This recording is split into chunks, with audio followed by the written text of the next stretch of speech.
taking the ball by the horns. Been very difficult to beat.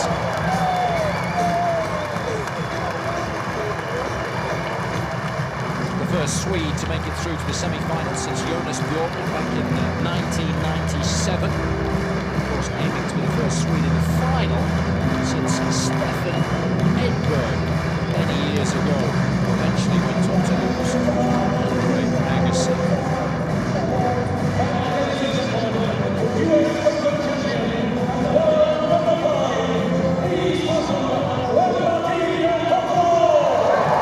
He's up against the Terminator from Tandil, 6'6", 75 pounds. Playing well. He's got the necessary weaponry to blow the opposition away. That includes the best players on the planet. The vast majority of his matches are very much on his record. Well rested. Didn't have to compete yesterday. Coming off the back of his second consecutive victory. World number one Roger Federer this week after, of course, a historic 5-set epic encounter. Flushing Meadows couldn't be any more confident, despite the fact that since the US Open he has struggled with various injuries. He certainly hasn't won as many matches as he would have wanted. Soderling too has had problems in that regard. A right elbow injury proved problematic and stopped him qualifying by right, really. He was only able to play in Paris. He wasn't able to play between Shanghai and Bercy. That's why, in the end, he came up ever so slightly short. Slightly fortunate. I think we all knew at the time Roddick was going to struggle, so I think in the back of his mind, perhaps he knew that finishing ninth would be enough. DelPotro has firmly cemented himself as top 5 this year. Many suggesting that if he continues the improvement that we've seen in the last 12 to 18 months or so, that next year he could be the very next world number one. Plenty of tennis to be played between now and then. Also, both these guys to finish their season on the highest of highs. Robin? Ram? Still the same since the first round. You guys have any questions? Nope. Want to choose a number or building? Yeah. Building? Building? Sure? Sure. Okay, good match. No hesitation there, Carlos Bernardes. Was the honour of being in Chile, second semi-final today. Davydenko a winner over Federer earlier this afternoon, 6-2, 4-6, 7-5. Phenomenal effort from the Russian, especially when you consider he didn't get off court until World Cup 11 yesterday evening. So we've got the winner of Group B, a debutant at the year-end championships in Robin Söderling against Juan Martin DelPotro, the runner-up in Group A. He only just made it through group stages by virtue of the fact that he won one more game than Murray in terms of percentage of games won to games. It's been a stellar season for Soderling. Nobody, Robbie, even his biggest fans could have predicted what's happened to him this season. Well, the rise has been meteoric. We've always known that he's had the talent. Sometimes we've always questioned his attitude on court. But we've seen a dramatic turnaround, to say the least, this season. It actually happened the week just before, I believe, the French really came to the fore. But when he played so well with the World team in Dusseldorf, when he went 3-0 in his matches there, duffed up behind the shoulder in front of those fans there, and I think that it gave him the confidence to go on and play such inspired tennis at Roland Garros, where he swept all before him. Taking the Masters, not just the No, that's what it is. I think Soderling has done it. It's French Open, he's not.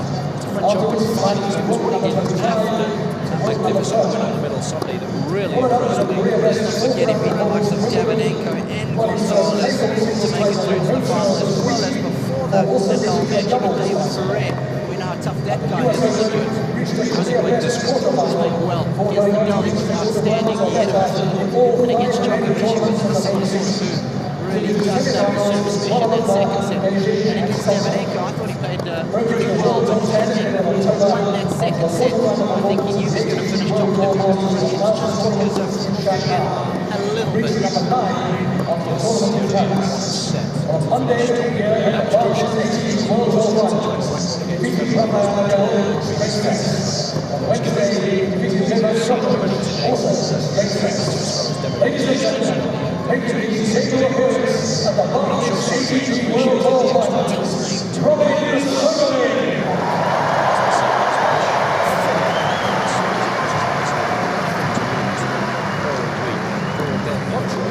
It's been, again, an outstanding year. But we thought in 2008, when he won Stuttgart, Kitzbühel, Los Angeles and Washington in a row, that of course that was a sign of much bigger and better things to come.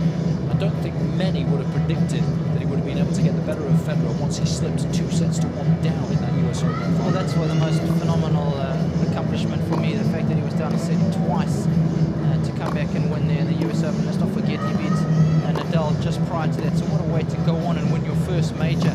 And it was the mental maturity that he showed for such a young man, just 21 years of age, against the very best players in the world on the biggest stage that has impressed everybody, not only us the fans, but those in the locker room as well. And he had such a good North American hardcore swing. And not only did he win the US Open, victorious in Washington, defeating Andy Roddick in the final there, and of course made the final of his first Masters Series 1000 in Montreal, losing in to Andy Murray in 3 sets.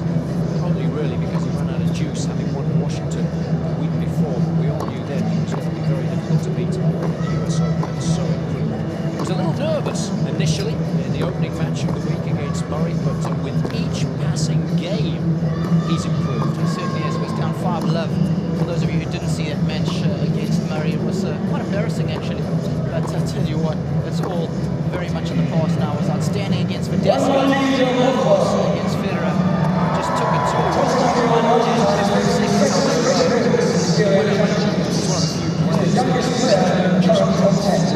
the opposition.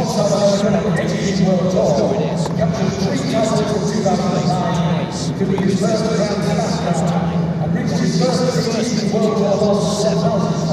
Davis Cup tie there. 2007.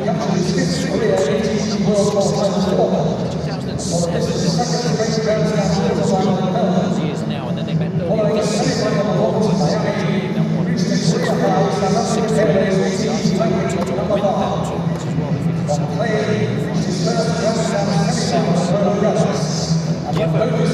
they've only played twice in the conditions here this week, how well both of them played. I think conditions first. I think it's almost too close to preview. But if I compare it to the other encounters this year, Potro can be a very windy place. Down in New Zealand, down there, that time of the year, especially before the Australian Open. And we know that Söderling doesn't like those conditions, straight sets. Today, indoors, his favourite conditions. Doesn't have to battle the elements, that helps him big time, especially mentally. His best results over the course of his career come on that surface. So I think we did favour DelPotro in this encounter purely because of what he's achieved off the length. The gap between the two has been narrow. The fact that we're playing indoors, Jason. I just wonder whether DelPotro has the ability to generate so much pace, both on serve, back of the court, front and the backhand when rallying, on the return of serve, that he might just rush Soderling. We know DelPotro moves much better than the Swede. I'm just wondering whether that might just tip the balance in favour of the US Open champion. Yeah, I agree with you. I think he is the favourite, but because we're playing indoors, that margin is a lot less than if we were playing outdoors. What are some of the keys that Soderling is going to have to do well this evening to get the better of the Argentine? Well, for me, most importantly, he has to serve well, because we know when he's serving well, he's almost unplayable. And I think he's got to keep the points nice and short. When he's got a chance to put the point to bed, he's got to do it straight away. Because as long as the rallies go on, I think the more that's going to favour DelPotro. He's a good short point player as Soderling, and he's got to play to his strengths. So any time that he's got a chance, he's got to take it.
As well at the French Open. In fact, he was the last Swede to get that far prior to Soderling.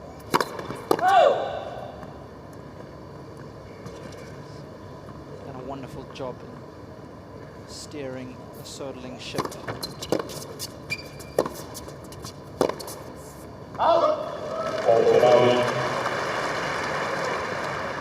He's brought a calmness to Robin.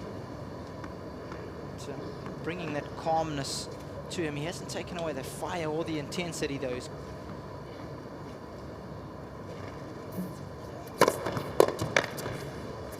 well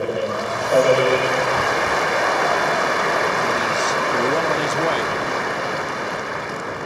Söderling attempting to become the first Swedish finalist since Stefan Edberg back in 1990. Lost to Agassi on that occasion. Was held in Frankfurt then. DelPotro, of course, is trying to become the first Argentine to reach the final since Bandian won the title so famously in Shanghai in 2005, defeating Roger Federer in that epic 5-set affair.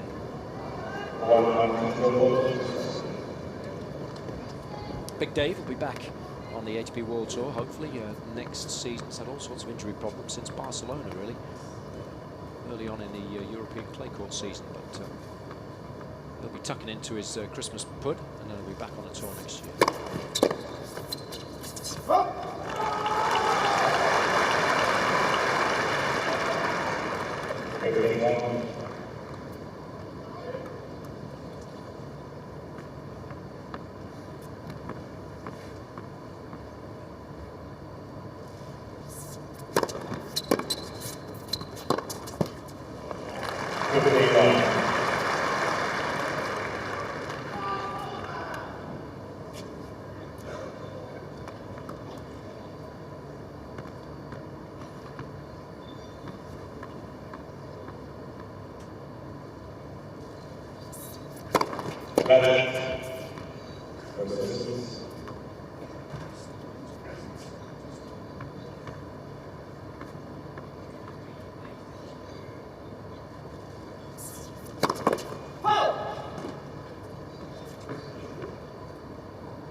He's got DelPotro on the move, got him stretching.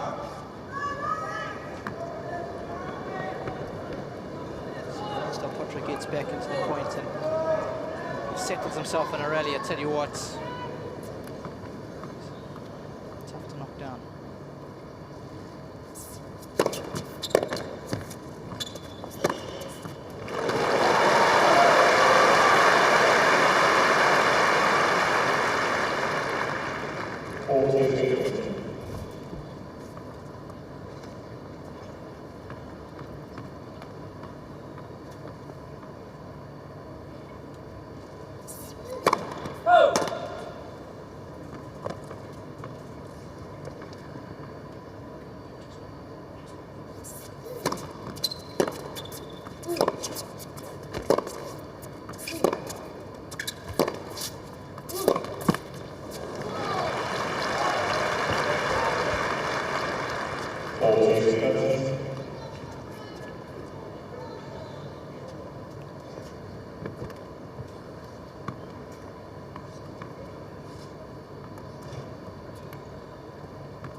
Just whether that too will make the difference this evening. I think DelPotro returns serve just a little better than Soderling. You have to get along with it. Probably moves a little better as well.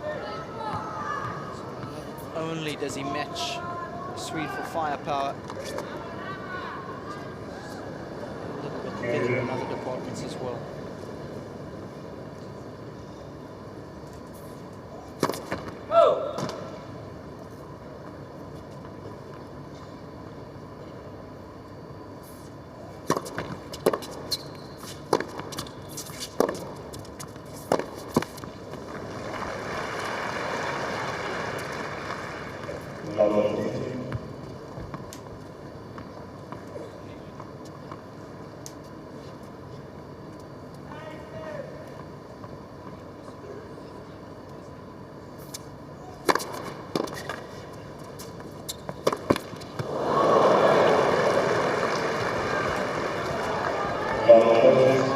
Some famous faces in the house this week, none more so than David Hay, the WBA heavyweight champion of the world, also known as the Haymaker.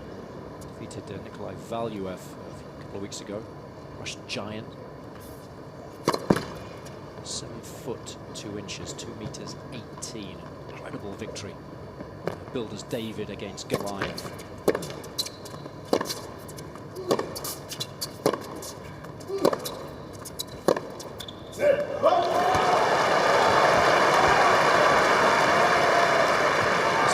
Here in the O2 Arena, both times. His first defence of that title will be either here or at Wembley, probably sometime next year. But Potro might be able to strike an early body blow here, getting the first break of serve.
The linesman a little bit. With Hawkeye these days, none of that.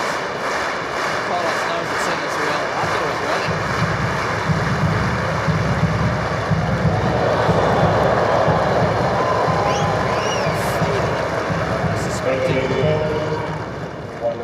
Still cool enough for the line. 6 mil in. So it's 2 break points saved. Make that 3.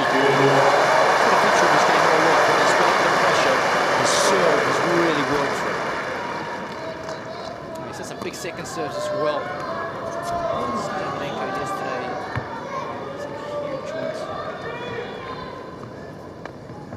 It's a big second serve wide on the deuce court and up the middle on the ad side. So watch out for those when the chips are down.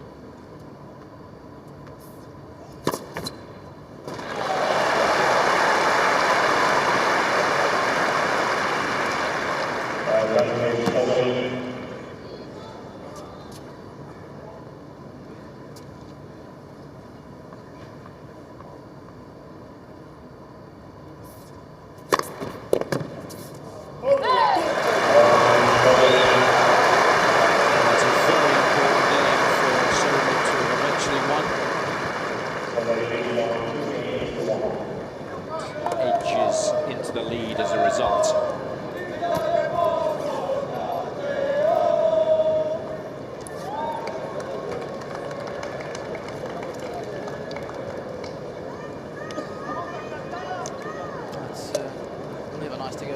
serve early, especially in a match of this magnitude, so he's done well. 40 down, but that's good tennis.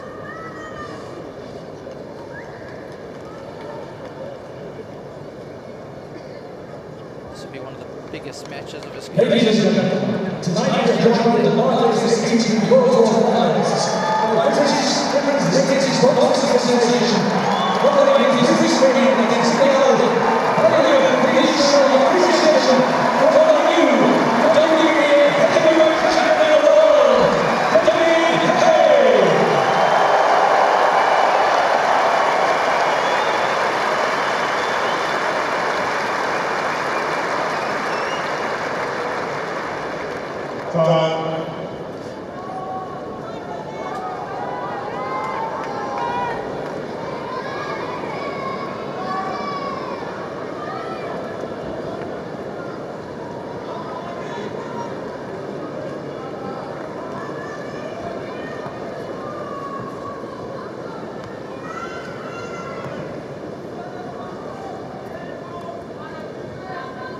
Thank you.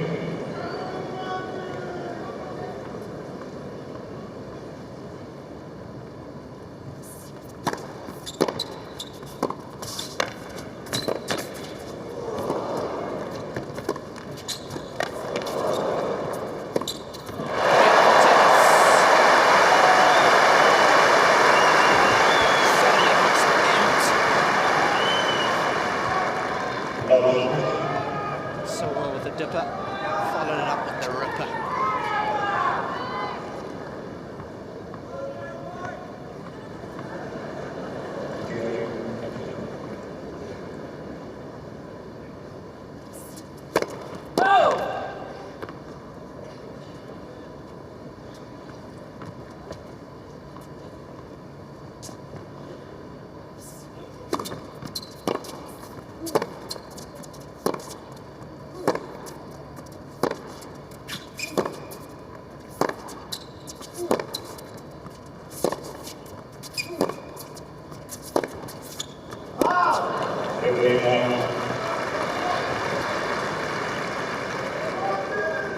He's the youngest player in the year in championships and in the top 10.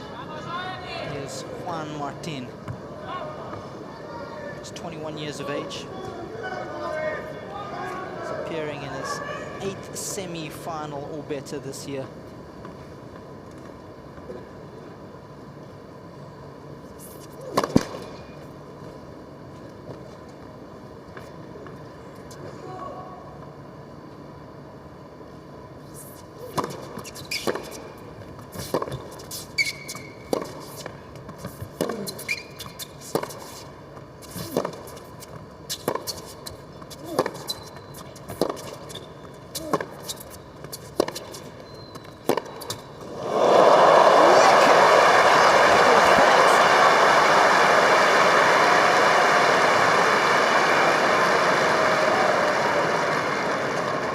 I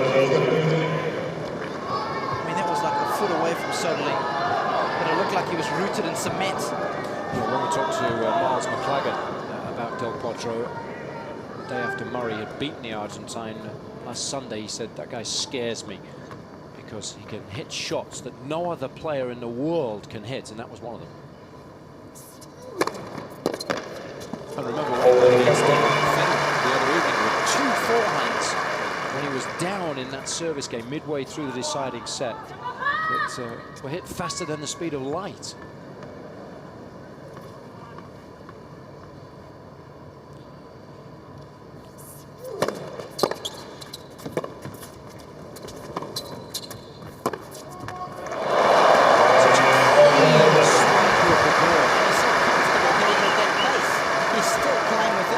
That's the scary thing when he's hitting it at 90, 95 miles an hour. It's still in his comfort zone. Phenomenal game. Very quickly, DelPotro draws level.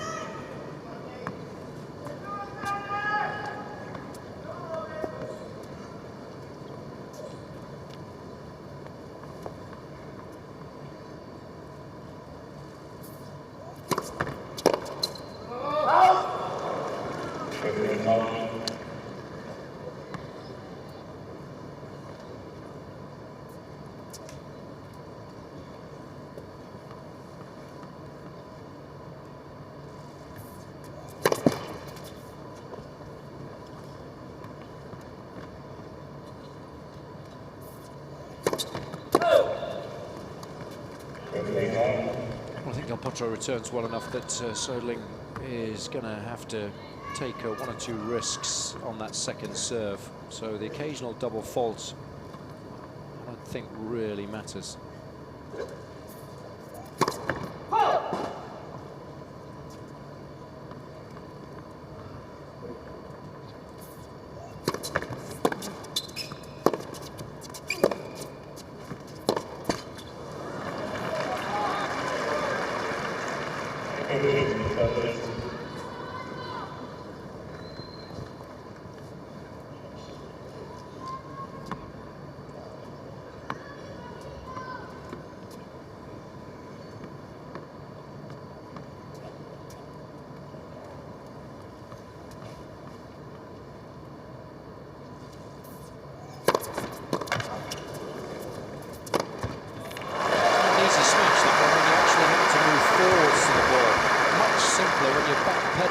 Strange as it may seem. Did well, kept his eye on the ball. Crucially, didn't let the ball drop too low.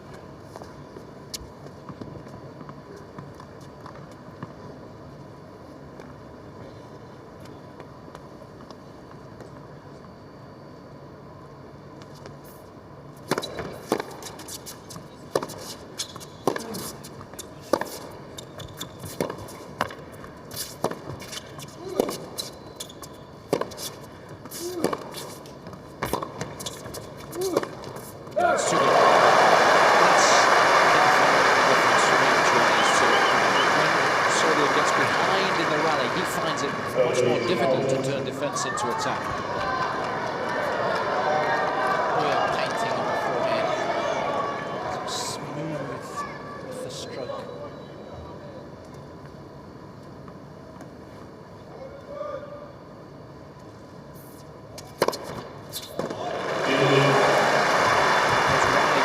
For these tall guys, so easy for them to hit, such an advantage.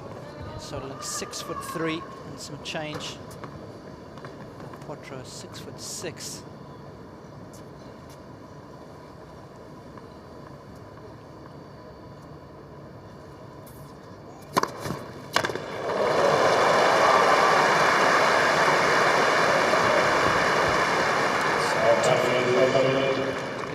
Count really high against the likes of DelPotro because it's such a large wingspan, but 3 already. It's impressive.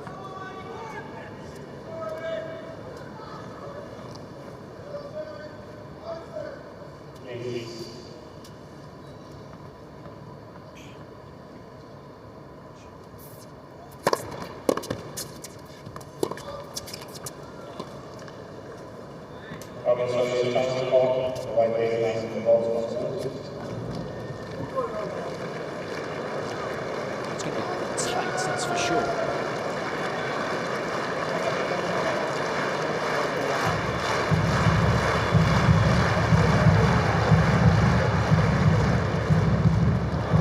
It's just long.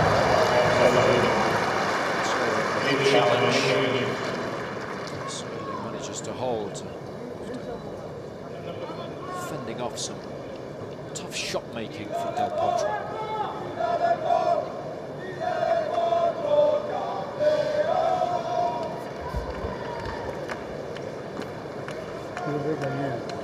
Yeah, I think there was a little bit of confusion there. I think there was somebody in the crowd who called the ball out.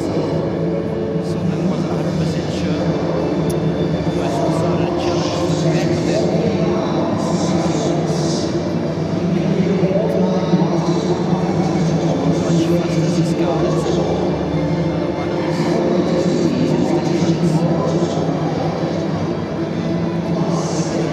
South Americans can be quite a volatile bunch, especially the Argentinians.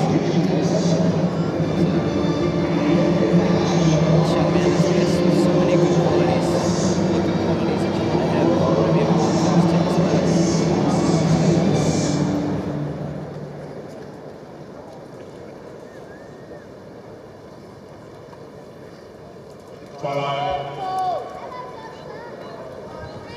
There's plenty of additional motivation for DelPotro to not only win this evening, but of course tomorrow afternoon as well. well when he comes up against Nikolai Davydenko. If he does beat Robin Söderling this evening, because if he wins the tournament, he'll finish the year ranked number 4 in the world. And we already know that irrespective of the result this evening and or tomorrow, if Soderling wins, he'll finish the year ranked number 8 in the world, which for him is a career high.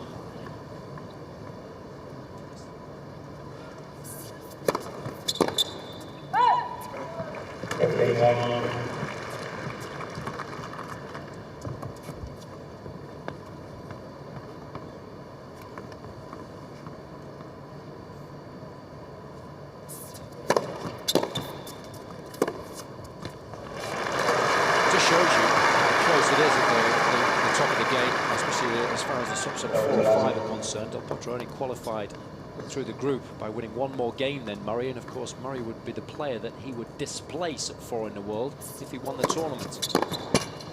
And Murray, of course, at one stage this season reached a career high number 2.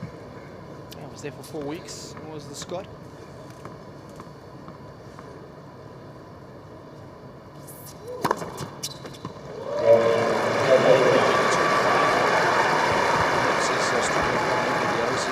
I can't see him hanging on to that number 2 ranking for much longer unless he starts next season a lot better than he's finished this one, because he has struggled big time since the end of the European Clay Cup season, or really since the day he lost to Robin Söderling.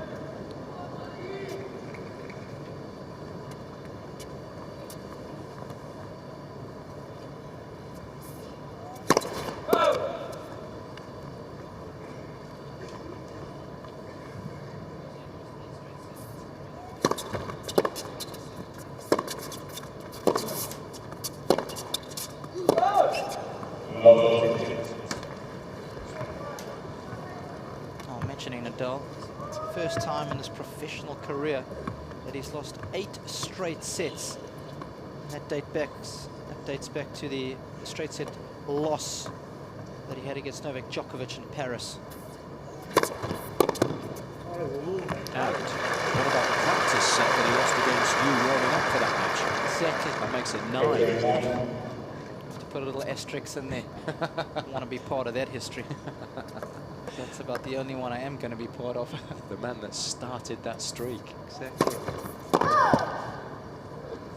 He's just going to be blanking me every time he sees me now. I love from Uncle Tony there. He just wrecked 8 years of really good work.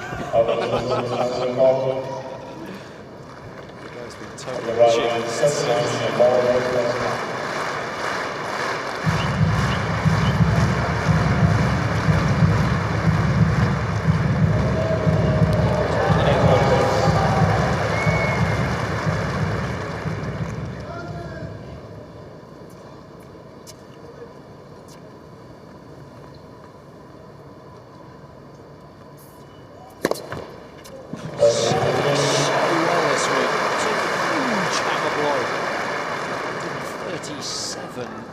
An hour.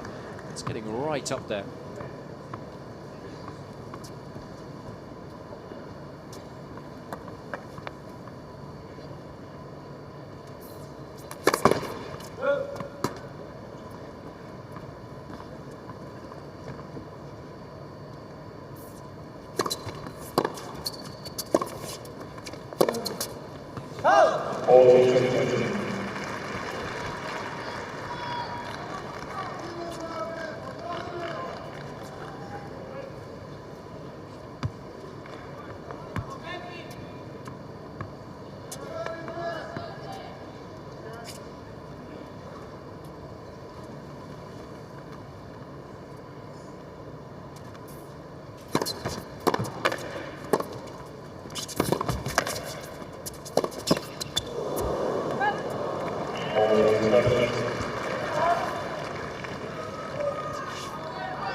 for the Argentine. Good stuff. 4-3 first set.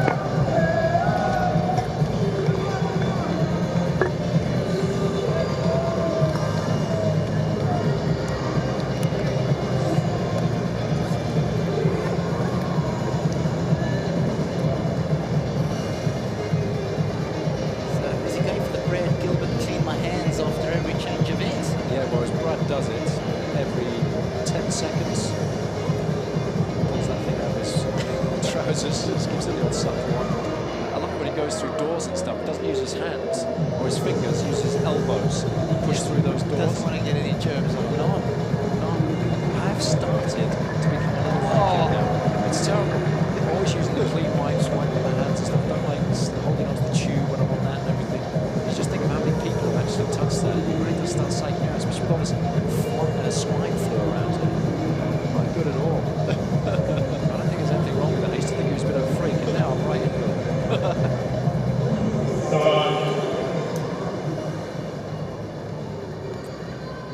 Robbie Williams got a little emotional the other day, didn't he, on the radio, proposed to his girlfriend. If boy wonder, Robin goes all the way this week, is he going to suddenly propose in his acceptance speech, do you think, to John? I don't think so. The Swedes keep it pretty low-key. Yeah, but he's quite volatile for a Swede.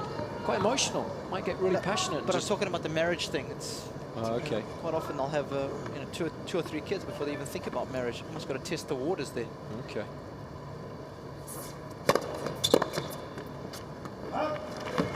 You know Jenny pretty well. I mean, is she good wife material or not really? No, she is. Quality girl. Fun girl to be around. Pretty good sportsman as well, so it's nice that they have that in common. Sports person, should I say. Something else you needed to tell us there. Easy.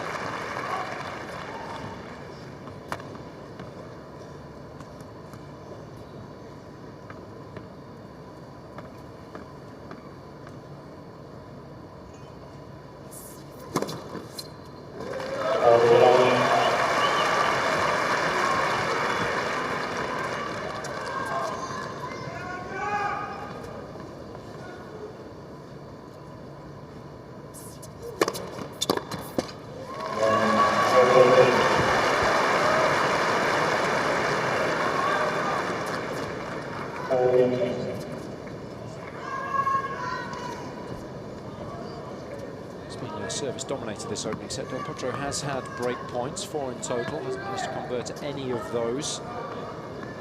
Söderling still waiting for his first chance.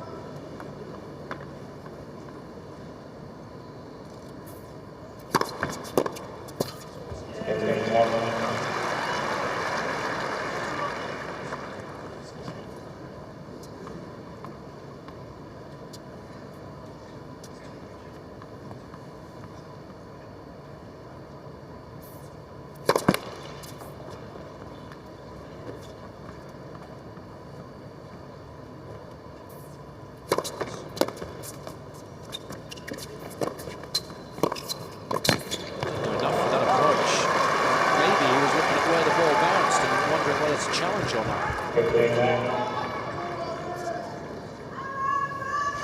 I think in that situation, you're in such a strong position on the court, you can't really worry about that.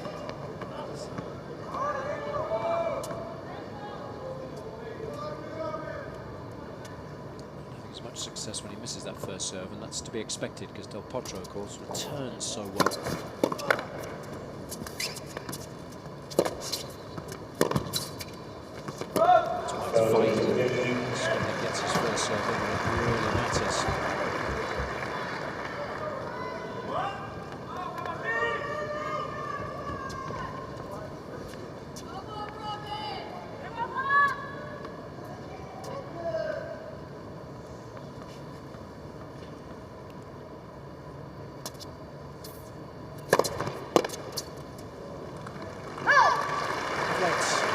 Attitude this week. It would have been easy to come in and just kind of enjoy it. Just thinking that it's a bonus that he's qualified, and he's really taken it very, very seriously, and he's believed in himself right from the word go. Yeah, I think it's a huge bonus to have a coach that make this moment in your camp who's been there, done it, give you some really good input in a situation like this. There's no question that that has helped enormously. 5-4 first set.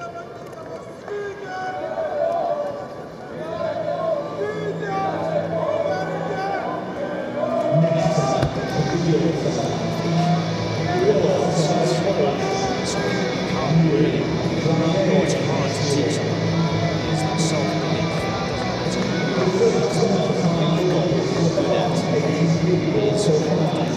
He's got that. Yeah, I think he's always had it.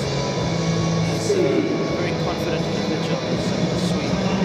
But it's always his mind that let him down. He always got everyone in matches. Often he wouldn't show up mentally for matches. He's all changed. Often that transition takes a couple of years, but I think that's what surprises all of us. How quickly it's happened. It's been a dramatic turnaround. And a good one. It's good to see because he's such a good player. Enjoyable to watch.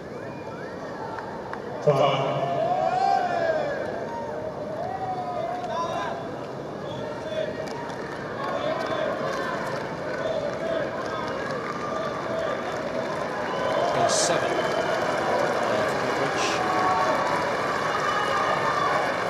Second semi-final of the day. Nikolai Davydenko, a winner over Roger Federer in the first, 6-2, 4-6, 7-5. So he awaits the winner of this second. It's been a tight opening set. No breaks of serve as yet.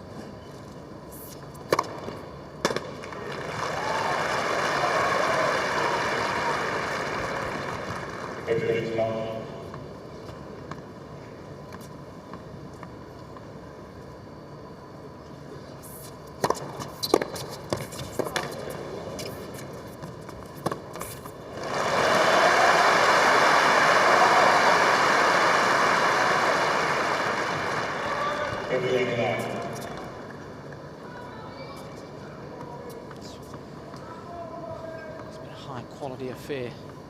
Question about that. More winners than unforced errors for both guys. Both have been very strong on serve, especially when that first one goes in. Potro's only lost 3 points. Same for Soderling.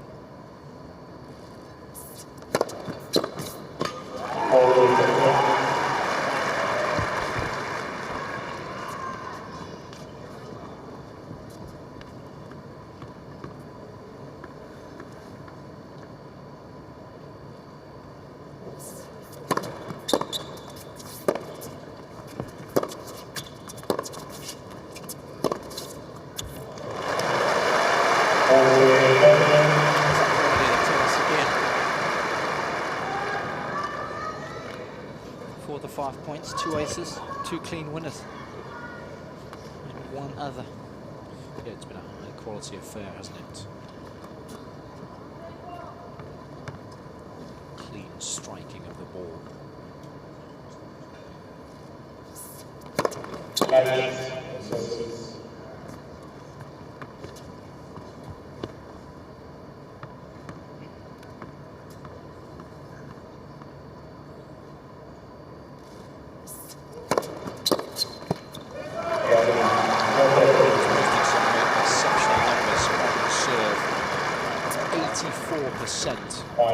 The serves have gone in, 21 of 25. Of course, he's winning the vast majority of points. Stepping up to the line. So they've dropped 5 so far.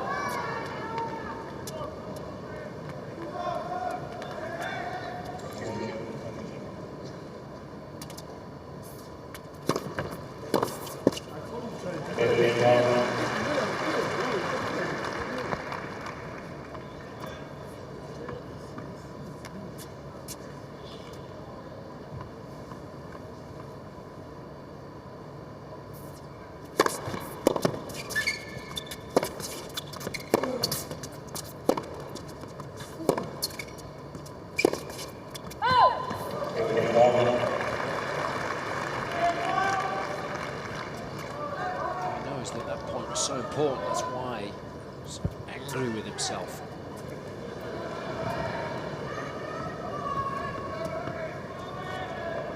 So if you extend an invitation to DelPotro to hang around when you're serving, cause all sorts of trouble.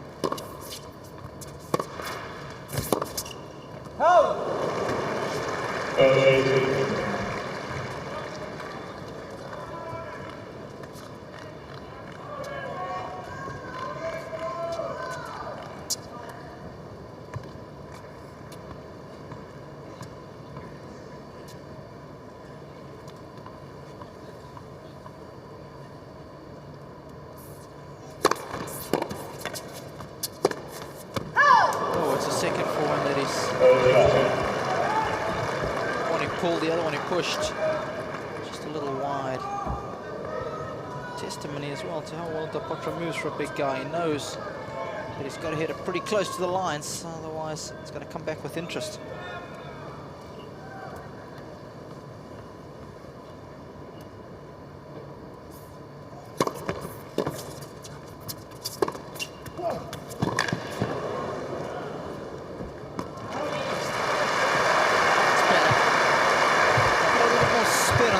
Gave him more control.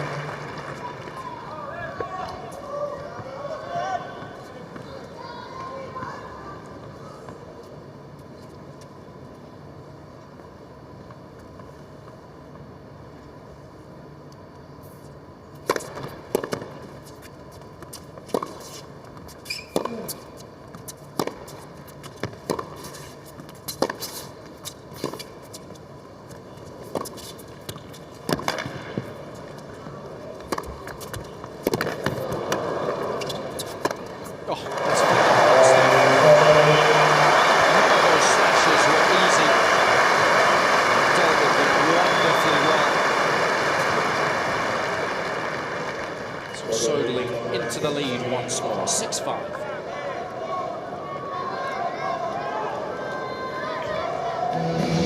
Both these guys showing us great athletes they are.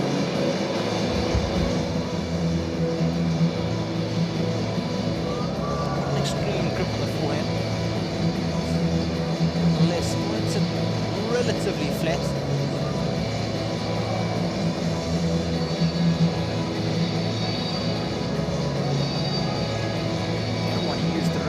More.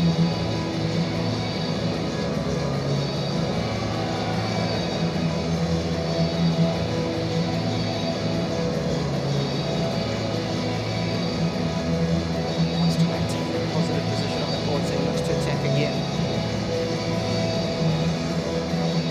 Abbreviated follow through there on the smash as well. Wasn't hitting that one as hard.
score here.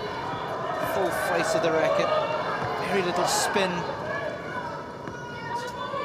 It's such a good technique on that shot that he's able to repeat the motion so meticulously. Beautiful stuff. If they still had the top trumps cards, I wouldn't get beaten on that, no matter who you're up against.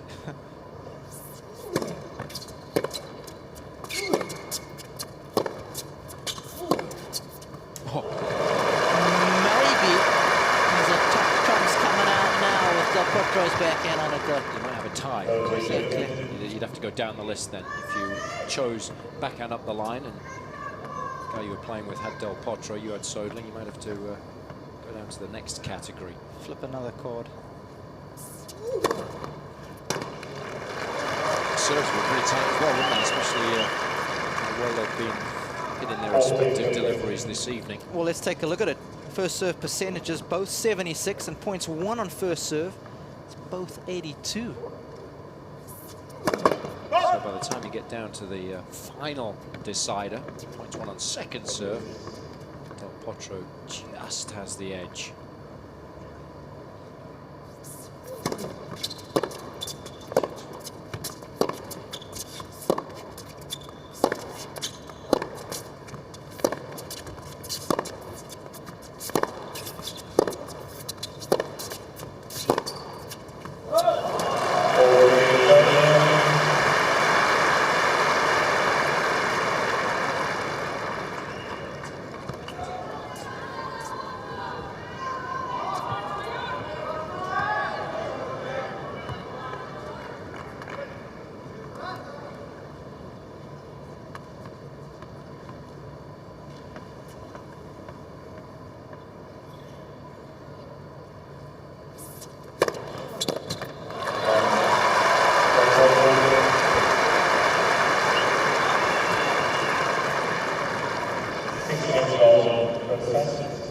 Well, there's no question that we all thought, I think, given how well these two have been serving in this opening set, that we were heading pretty quickly towards a tie-break, so it's proved. There's been very little to choose between these two. DelPotro has had 4 break points. Soderling hasn't had any chances at all to get that vital breakthrough. But, that apart, it's been on as even all the way.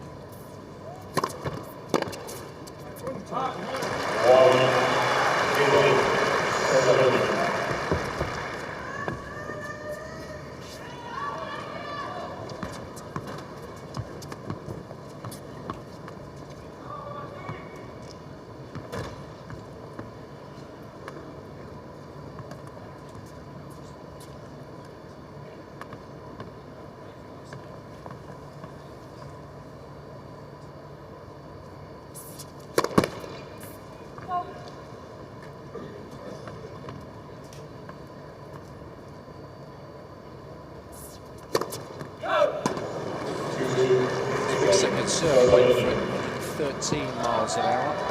If you look by the sword, you might also have to be prepared to die by it. It worked against Federer in the third set when he was break point down. But not there. It's given Söderling an early lead.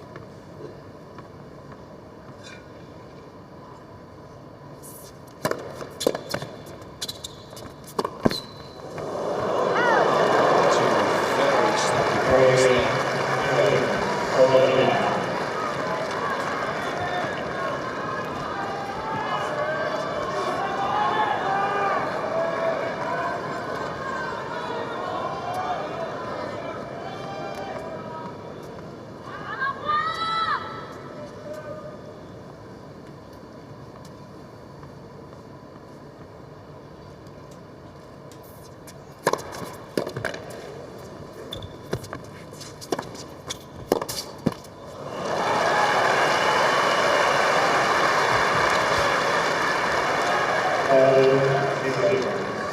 I just think Soderling's been able to boss the majority of the rallies from the back of the court. Just been able to do enough so far.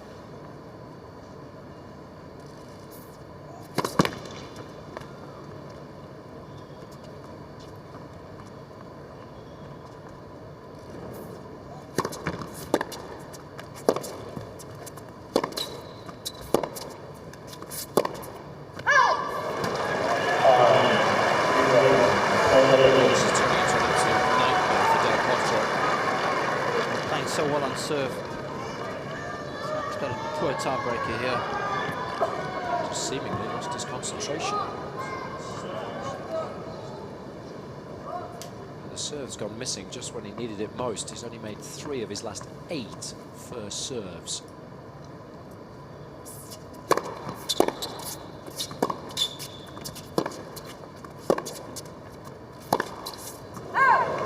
put that into perspective, they've missed 4 in the whole set. So that's how important it is as far as his game plan's concerned. And just a little loss of concentration. It can be 5% at this level, especially in a tie-break. Exactly. It means everything. Certainly does. Everything really comes under the magnifying glass in the tiebreaker. No room to maneuver.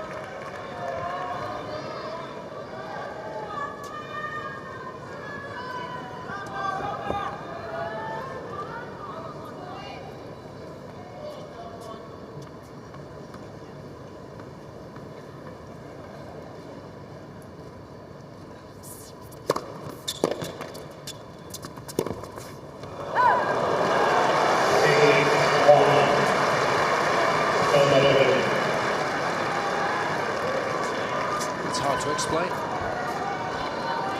Being so tidy into the tie-break. A few unforced errors, so more winners, serving phenomenally well.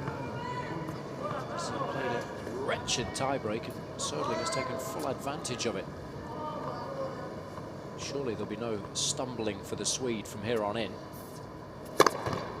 He finishes with considerable block.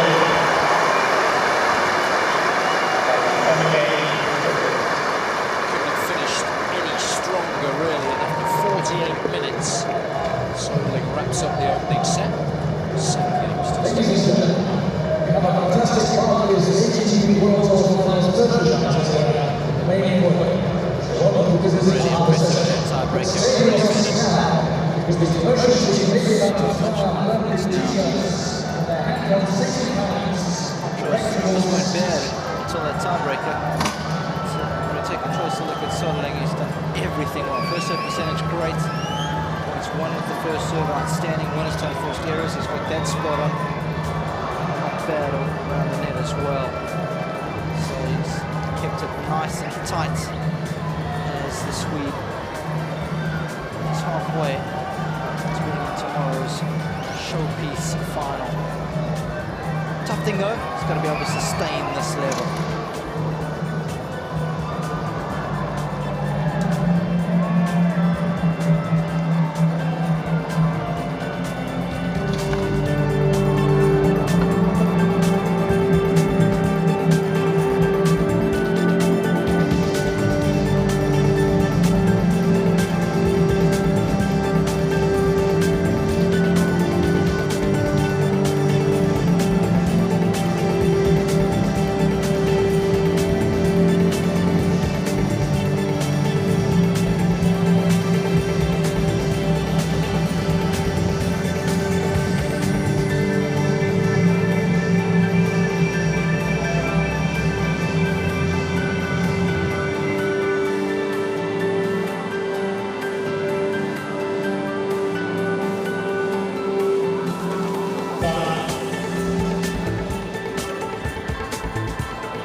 Job of bullying DelPotro in that opening set from the back of the court.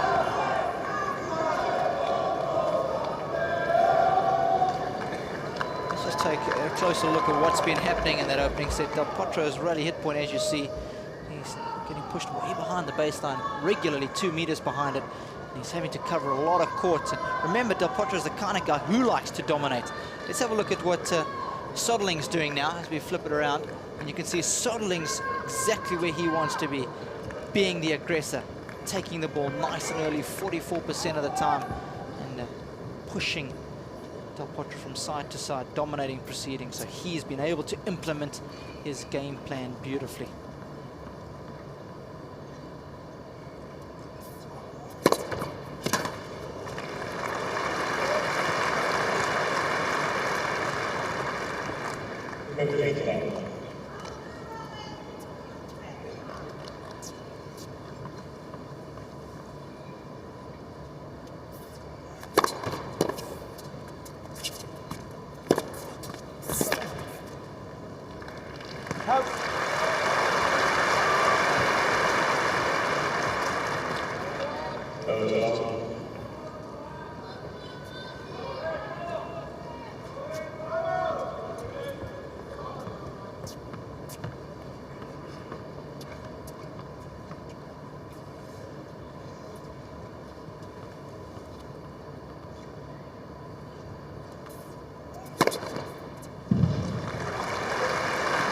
You go through stages in your career, or stages in matches and tournaments, but it's been happening for Söderling all week here, where you just throw the ball up and you know you can put it on a sixpence.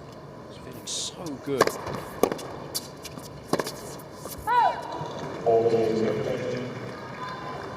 It's happened to me about twice in my career for about 5 minutes in total, both times, but it's a great feeling. 4 straight weeks in Thailand, that was pretty good. DelPotro-like in its execution.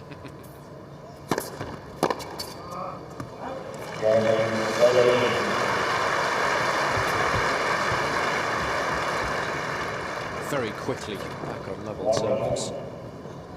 Just fills you with so much confidence when you're serving well, because it allows you, when you're returning, to open your shoulders, be a little more aggressive, because you're not worrying all the time about having to hold.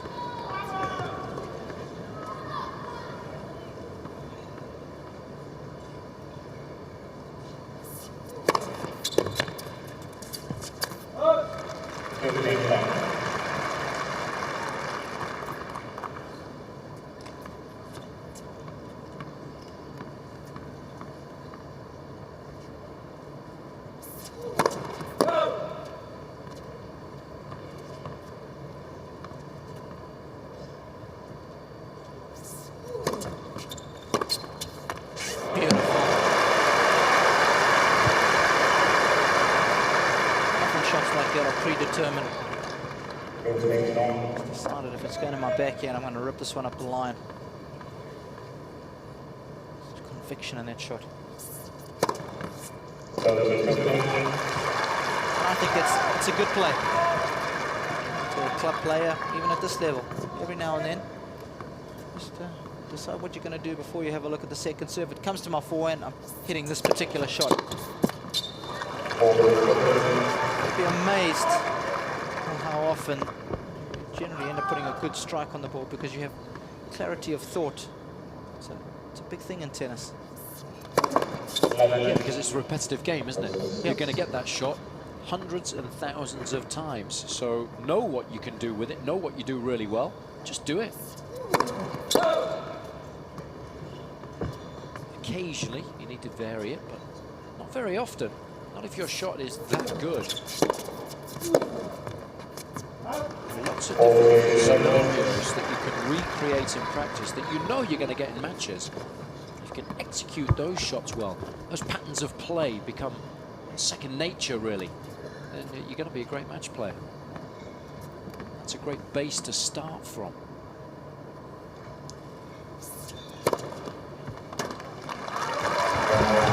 So until the tie break.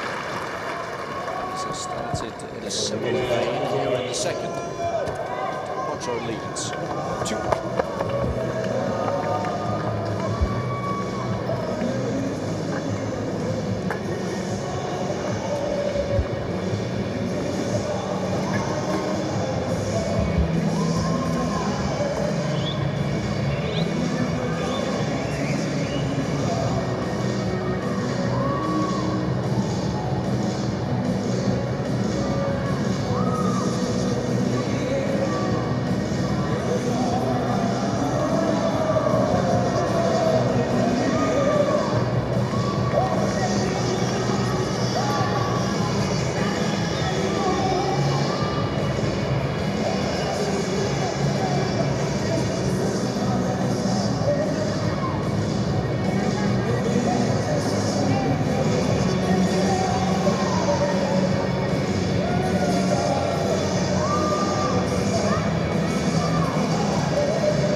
These guys are racing through service games.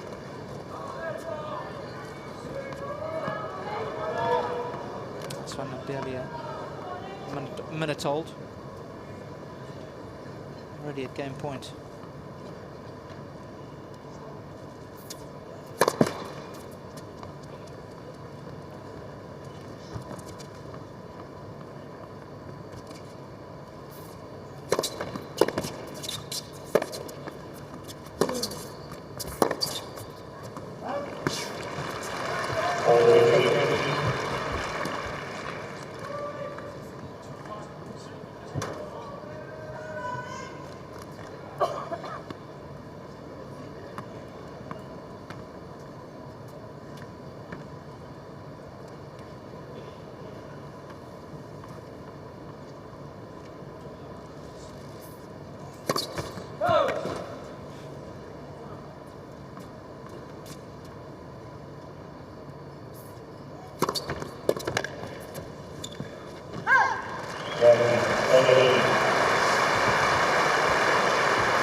holding serve so comfortably.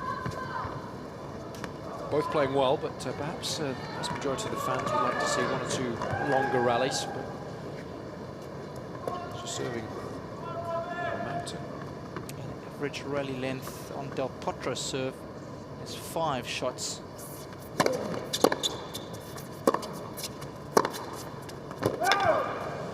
on Soderling steel, it's only 4.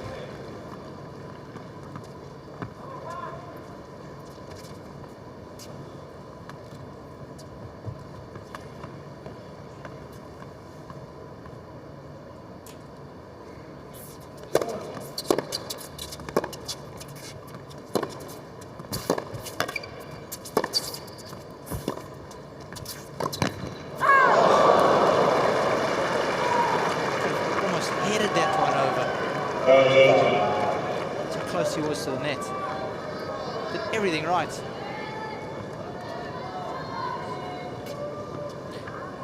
Volley can be a little shaky. Missed a few high ones in the group stages as well.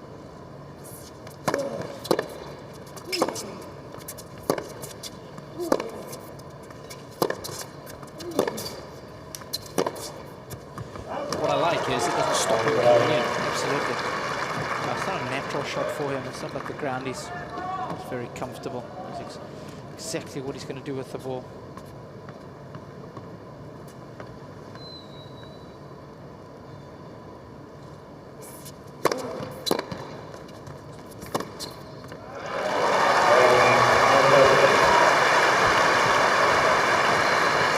Still believe that he can get the job done, DelPotro, even though he played for opening set tiebreak.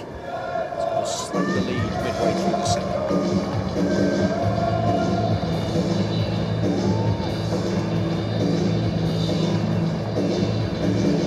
But these guys 4 minutes.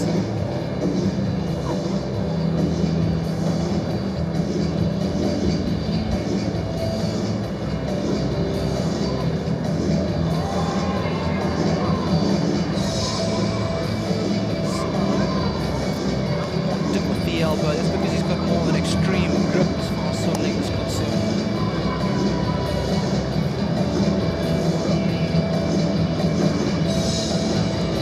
Again, nice and still for DelPotro. One of the reasons such a clean ball striker, particularly with Soderling.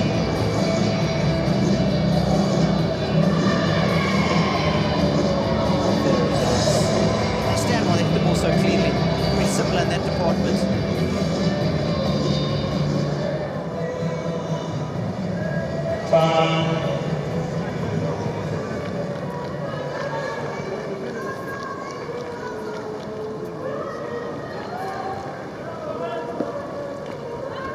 Record crowds here at the O2 Arena this week. Almost 260,000 tickets sold. The previous record for a one-week tennis event was set in Montreal earlier this season. Just over 200,000 sold that week, so a huge improvement in terms of numbers. The fans have thoroughly enjoyed themselves.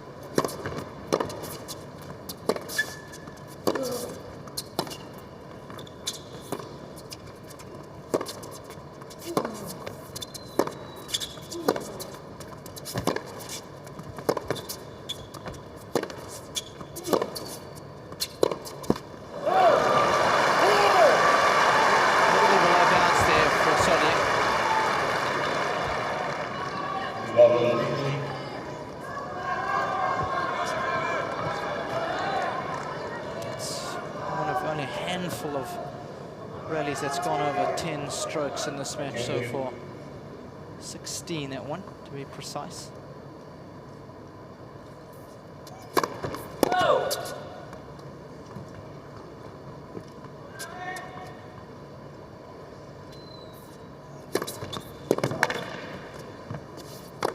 Is that second serve again that he hits so well.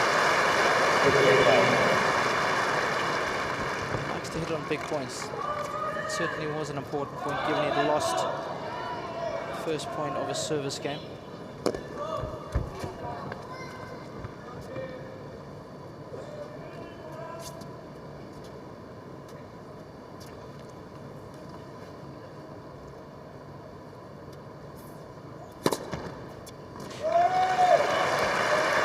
so well grooved now. There's very little variation in the ball toss, and he can go flat up the tee or come around the outside edge of the ball when serving to the juice court, create a little bit of slice by doing so. Outfox DelPotro that way as well.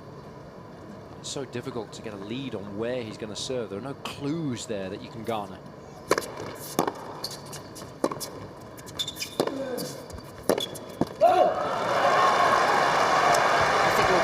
Good entertainment. You can have a little bit of banter between you and your opponent. Try and get inside his head when a guy's playing this well. I'm all for that. Used to have a little bit of that when the likes of Connors and McEnroe took on one another.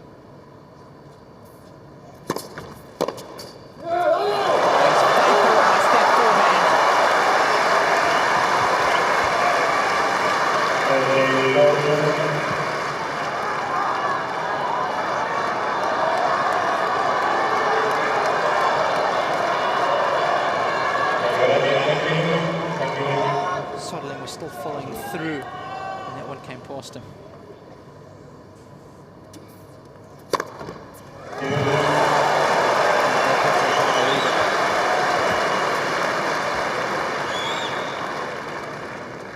Just simply cannot anticipate where Soderling is going to serve at the moment.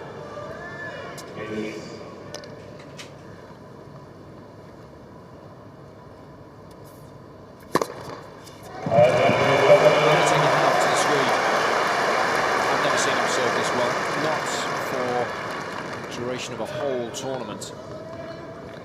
Today's been unbelievable. First serve percentage 82% for this set. Almost the same for the match. Regularly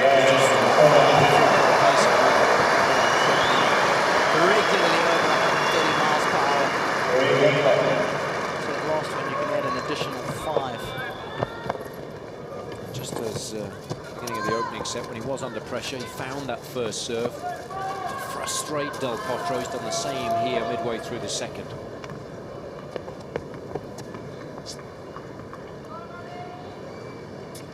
He's one of the few players on the tour that builds up the butt of his racket. It's absolutely monumental.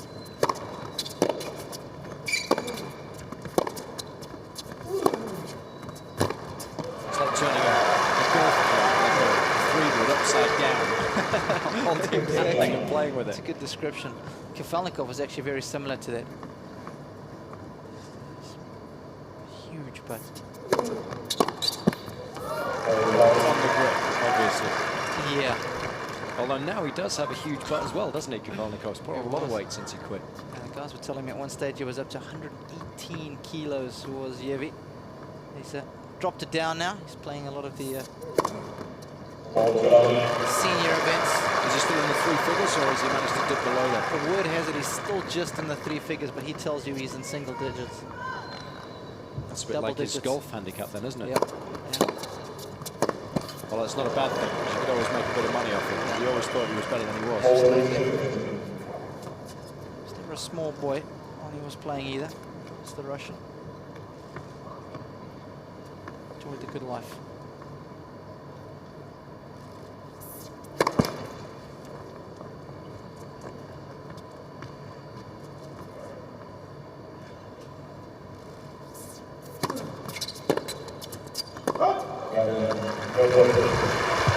Some pretty good odds in this second set being decided by a tiebreak as well at the moment. His points have served very much at a premium. None so far. So DelPotro leads 4-3.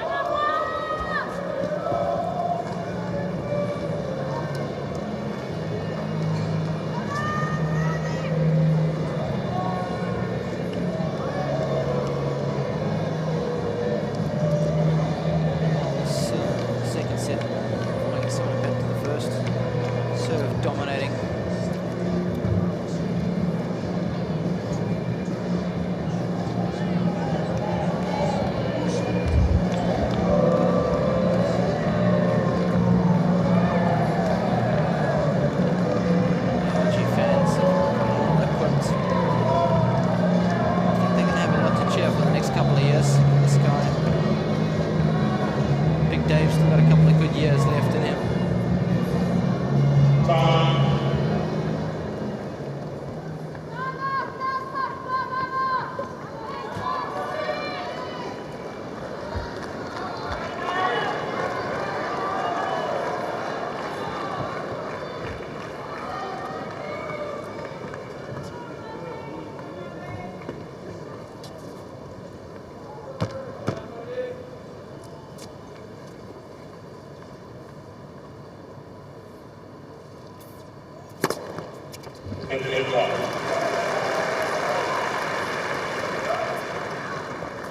Half a dozen aces now for the Swede. Excuse me, a dozen aces. Come on, Doogie.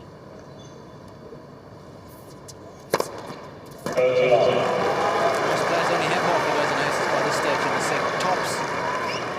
Quality of his serving has been unbelievable.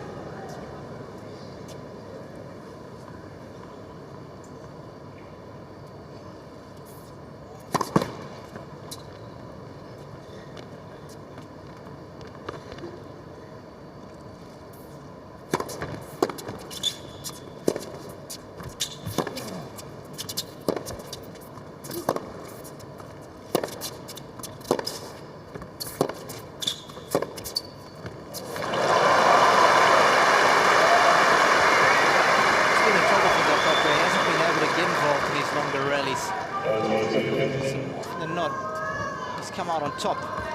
Yeah, I thought initially that would be a big advantage for the Argentine, but I didn't factor in how well Soderling was going to serve, because he, as you rightly suggest, just hasn't allowed DelPotro to get into any of these protracted baseline affairs.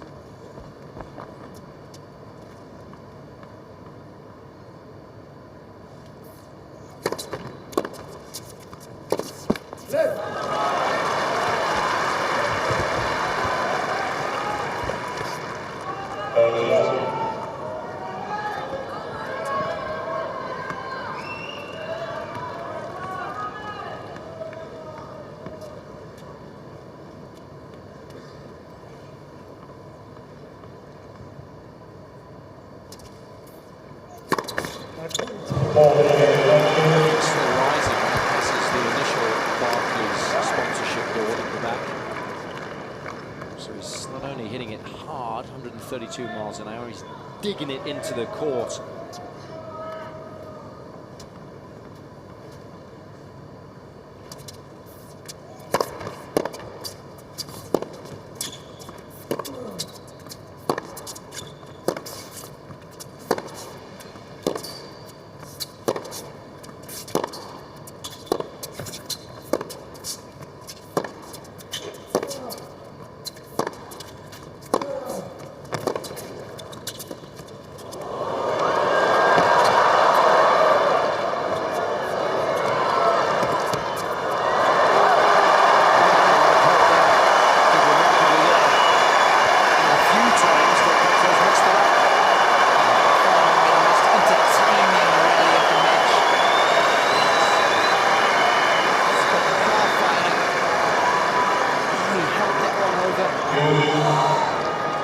Good feel from the big man. Back-to-back shots.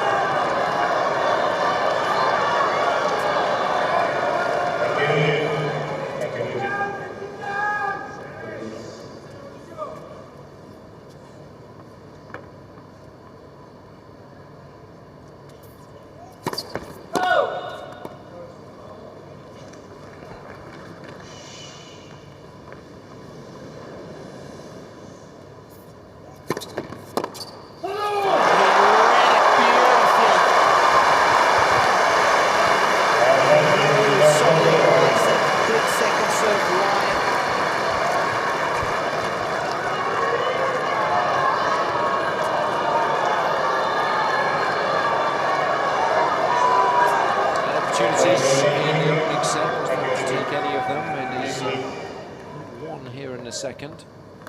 Similar results. Here's another. What a golden opportunity here. Will he have the courage to take this second serve on?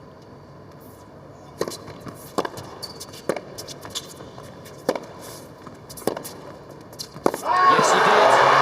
And he was rewarded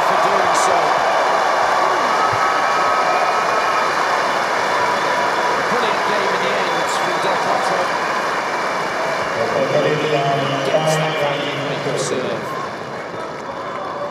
Nice to see the Argentine fired up. Good to go.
It's amazing how these guys are both hitting each and every shot.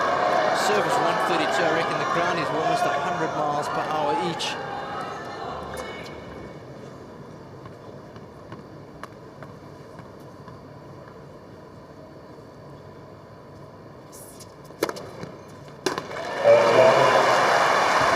We're just seeing winner after winner here. Tennis of the very highest quality.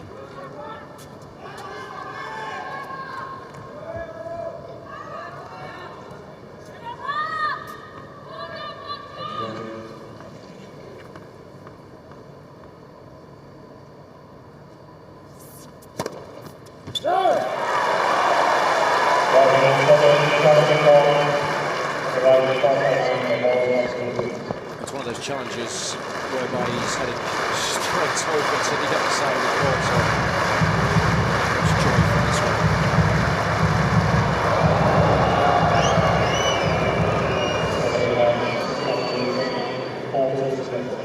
Set point.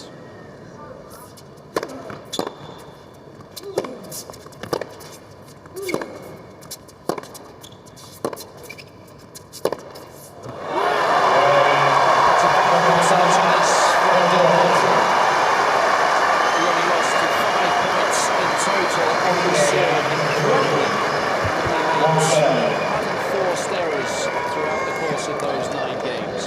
One set apiece, we're going the distance.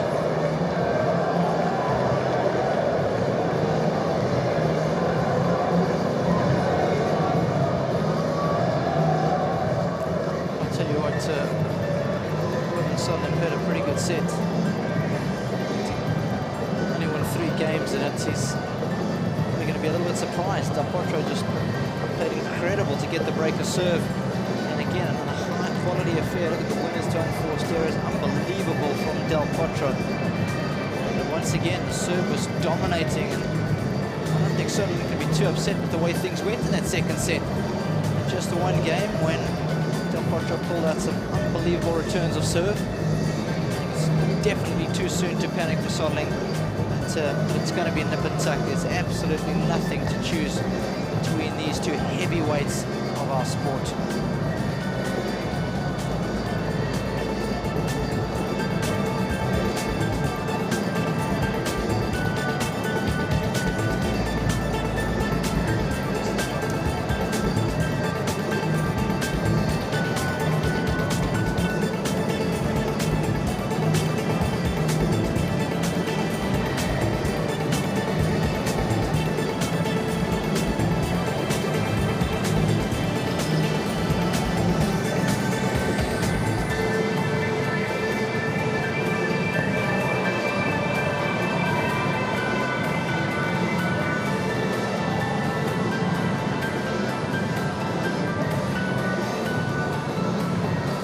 The Argentine fans been patient this evening, but now they well and truly believe that their man is momentum working firmly in his favour as we head into this deciding set.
Does have a distinct advantage in serving first in this third set. And speaking of advantages, Robbie, how much an advantage is it for Davydenko having won earlier today? These guys, it's now what, just a little after 10:20 in the evening, not going to get off court before 11. Then you've got all the press to do, you've got to wind down, you've got to get your treatment, you've got to get something to eat, be in bed before 1 o'clock in the morning. Finals at 2:30 tomorrow afternoon.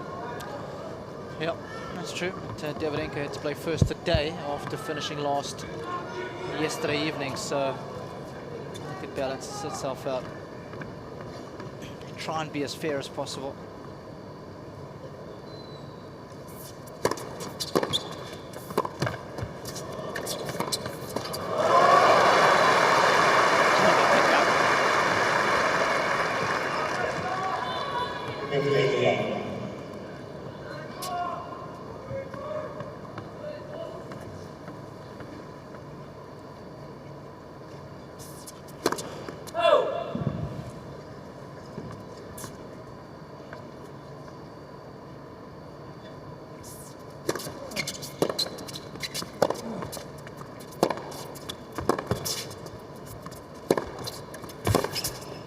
Oh, it's a brilliant shot. It's advantage you have with the double-handed backhand. You use the top hand, the left hand, as far as DelPotro is concerned there.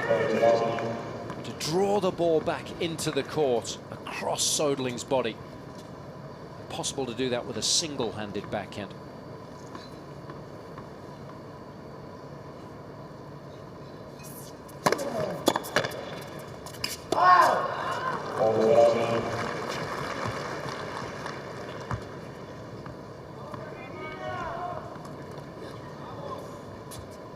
Both players playing quickly, perhaps in the back of their mind, obviously not wanting to finish really late this evening. I must say, it's been really nice because of that. I often think that DelPotro sometimes does labour between points, especially on things like challenges. Wanders up to the net, has a little look at the mark, wanders back, decides to challenge. Really got under Federer's skin, final of the US Open, that didn't it? So this evening, speed of play between points, both competitors, has been really nice. Games flowed beautifully.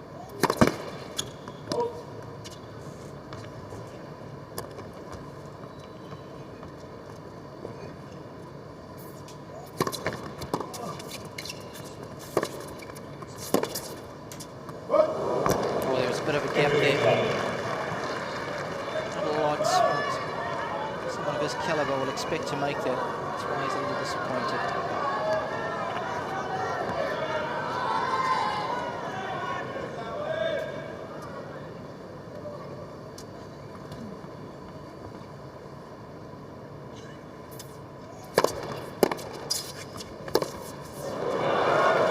Not surprised we haven't seen more shanks this evening, because both guys have been creaming the ball, and they, because of the large wingspan, take big cuts at it. When you're trying to make thin contact with the ball, when you're trying to generate a little bit of topspin, then sometimes you can hit the top edge of the racket as you swing from low to high.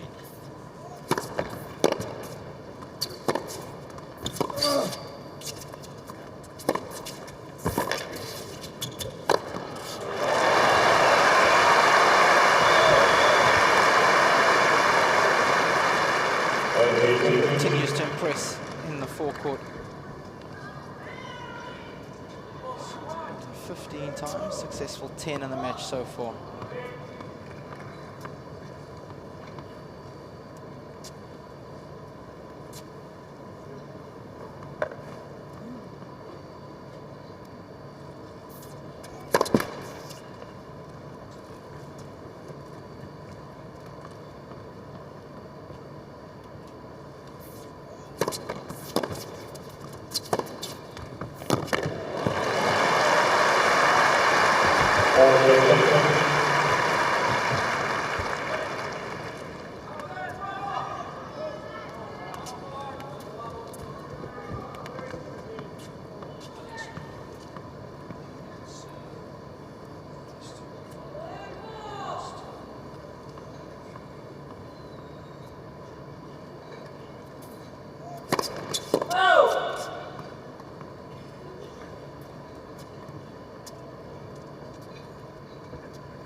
Whoa. It's going to miss occasionally, a long way when you go after that second serve as much as he does. Trust me, this week he's got a lot more joy out of it than disappointment. Yeah, look at the ratio of aces to double faults, 14-2. Very healthy. Not to mention a bunch of free points he's got off that second serve as well. Serving a few double faults, being aggressive enough. So, no question that his serve has been outstanding this evening. Soderling leads 2-1.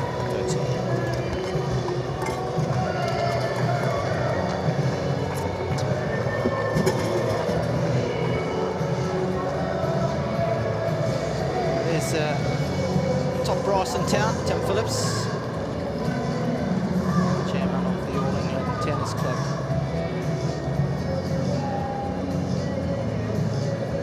Co-commentator is now a full member of.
point there.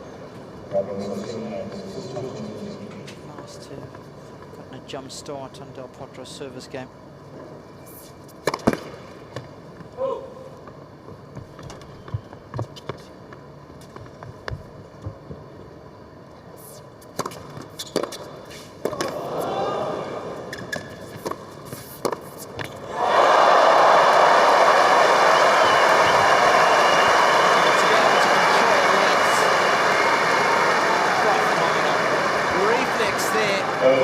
Good anticipation, you see him guessing right. Still able to do something meaningful with that shot. Gets down so well to that backhand, doesn't he? Especially given that he's 6'6".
Realising that this game is so important, doesn't matter what's happened in the previous one. Focus and concentration has been so good all week. The only time we've seen it dip slightly was in the third set of that last match of the group stages against Davydenko. Safe in the knowledge that he'd already qualified as winner of the group.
Put off in the slightest by that sensational shot making in the previous game of DelPotro's. 3-2.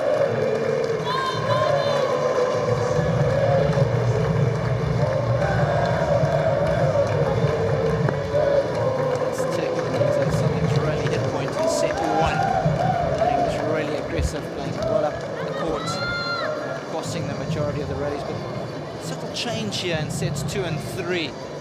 DelPotro has done a good job of being the aggressor, turning the tables on Soderling and just pushing him a little further behind the baseline now.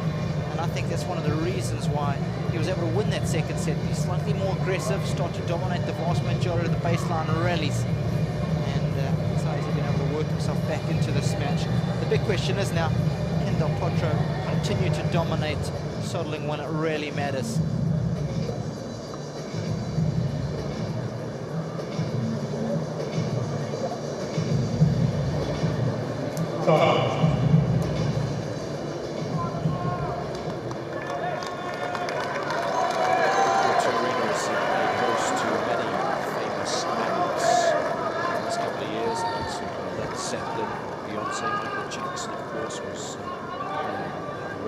Here before sadly passing away this week. It's a stage for the best tennis players in the world to showcase their considerable talents. O2 Arena's done them proud.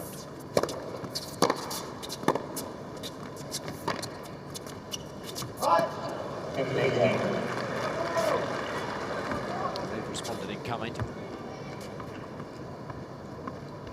Certainly had their money's worth. So many tight matches this week. They've been impossible to pick. I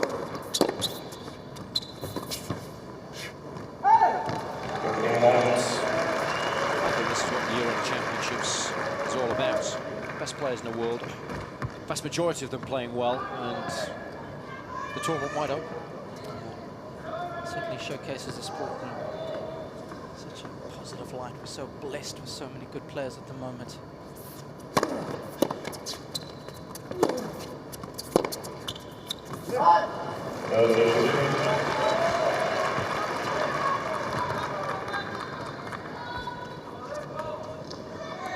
Eight of the 12 group matches all went the distance.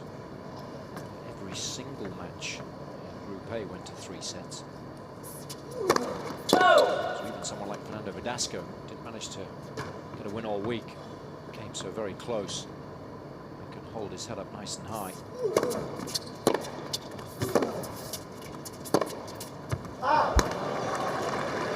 Going to disappoint, I think, Rafael Nadal, even though, of course, he competed to the very best of his ability.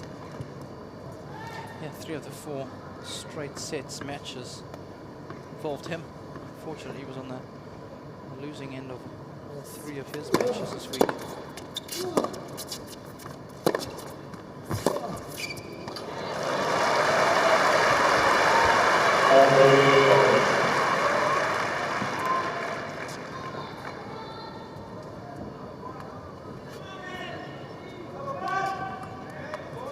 The coaches showing too much emotion. I like that. Look over to my camp and feel relaxed. Yeah, I think quietly confident. Exactly. Is the air that you want, isn't it? Yeah.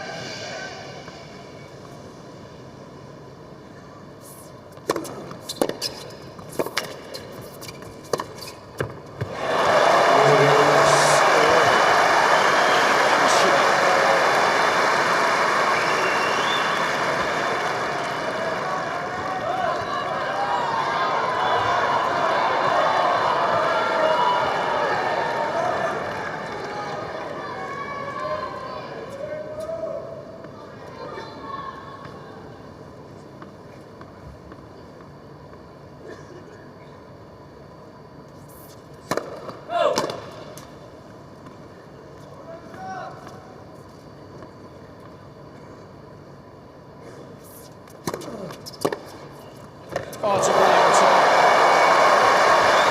Very, very difficult to take. Behind the wrists and on contact with the ball. The knock does take opposition by surprise. Amazingly, these two have been going at it for an hour and 42 minutes. And this is Soderling's first break point.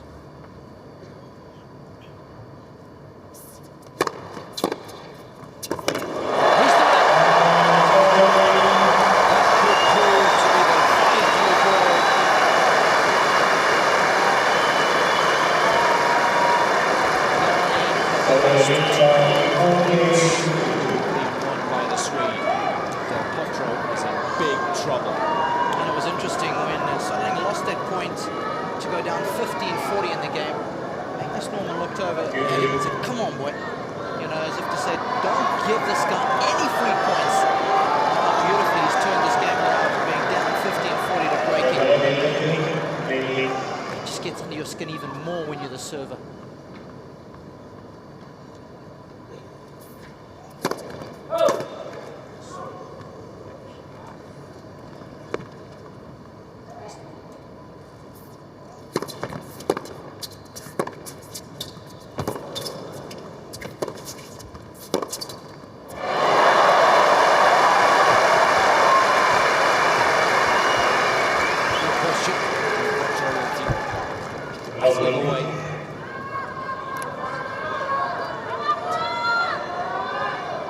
This very much a test of Soderling's nerve. The finish line now, well within sight.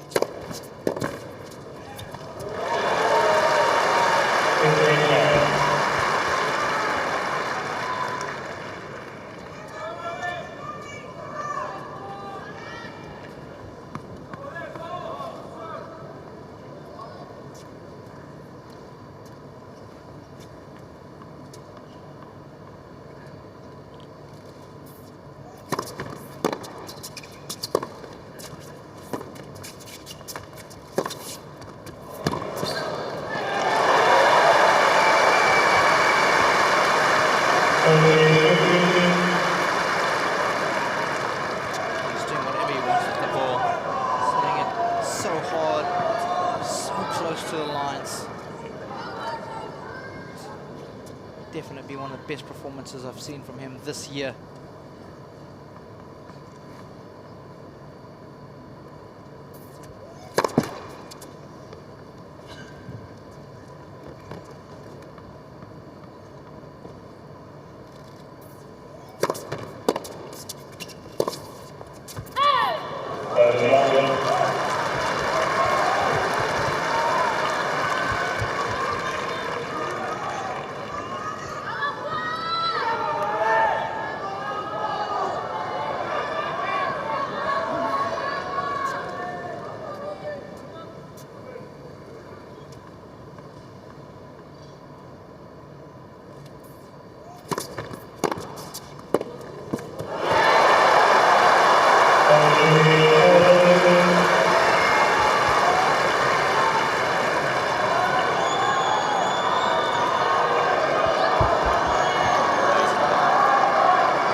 DelPotro has bounced back immediately.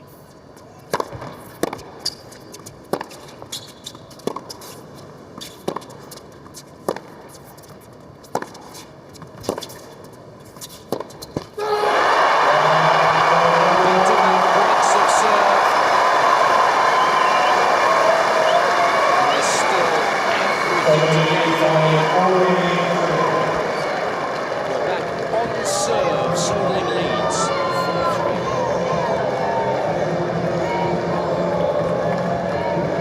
How much the loss of that service game was about DelPotro's great play. Soderling just starting to get tight. Yeah, it was a combination of both. So a couple of great shots from him, especially the first point. I thought that was so important.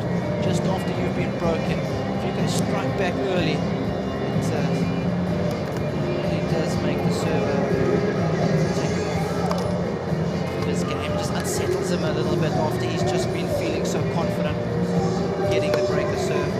And then Söderling made one or two poor enforced errors there. Plenty of time on the ball.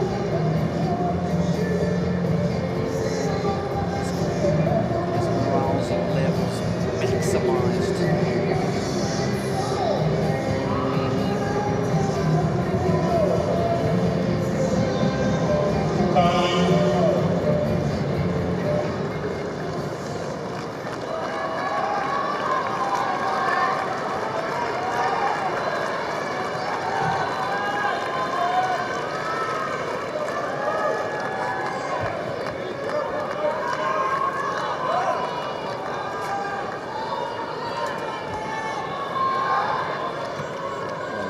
certainly had their money's worth this week. We've seen some phenomenally close matches in both the group stages and, of course, today in the semi-finals. And this one no different.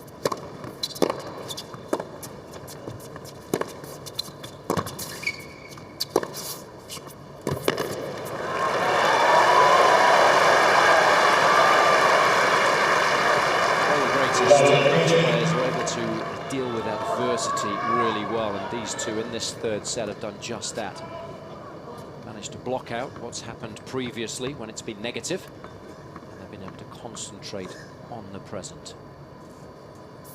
That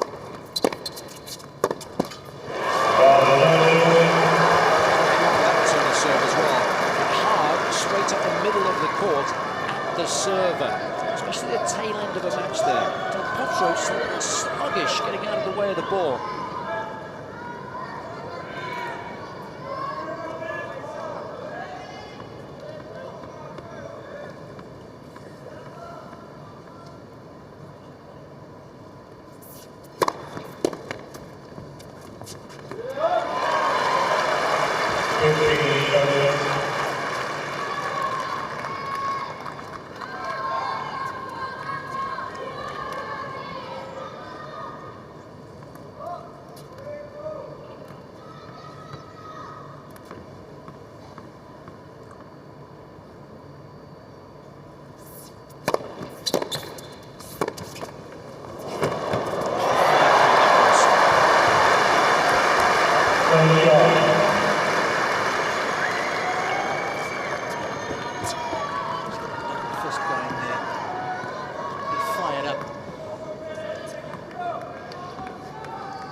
What a serve.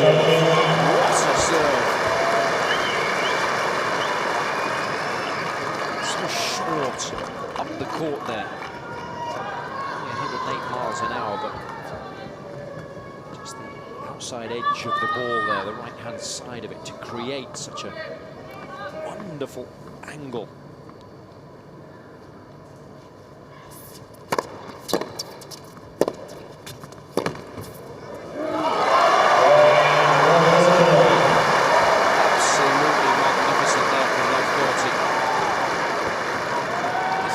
Many people think this guy's got the potential to be the next world #1.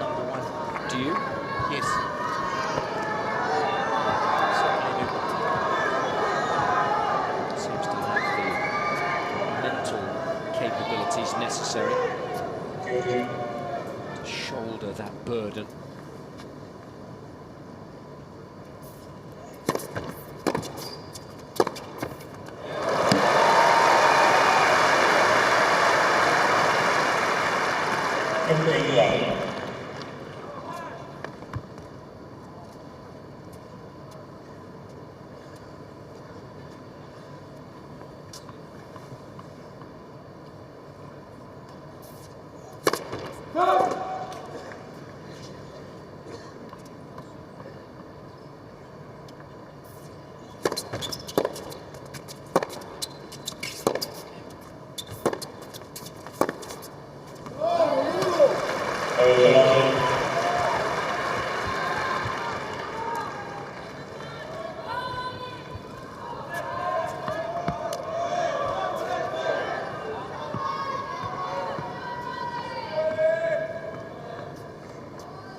best possible chance of winning this match. 5-4. Thanks.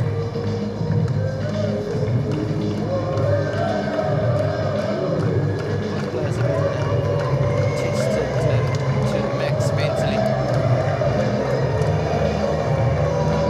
Good thing about Söderling in this set was when he got broken after getting the break initially.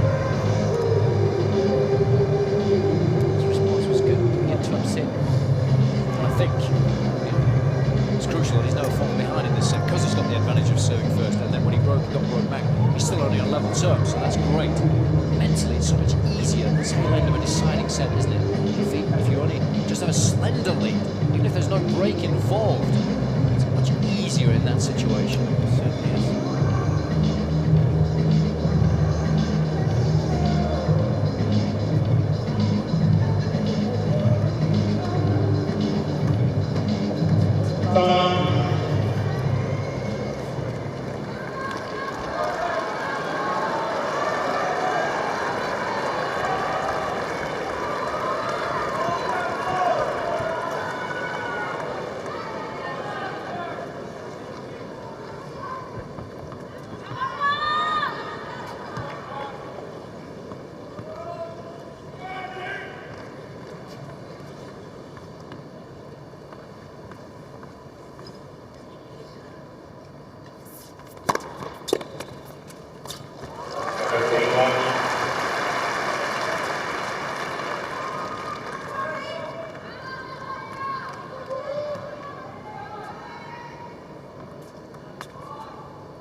When returning. Average rally length 5 strokes. That means you've got the return plus 1, otherwise you're done and dusted.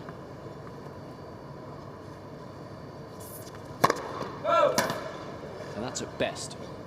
So you really have to make every shot count when trying to break.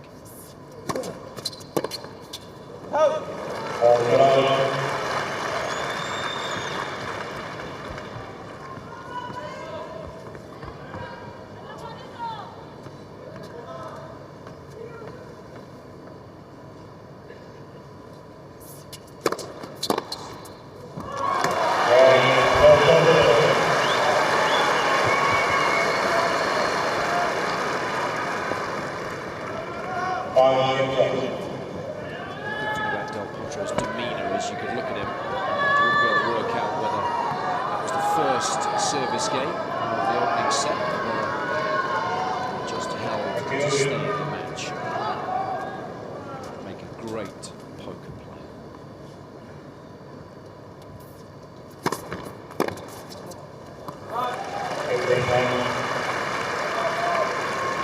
Certainly used to wear his heart on his sleeve, a little more than he does now, in a negative fashion. It's improved a lot.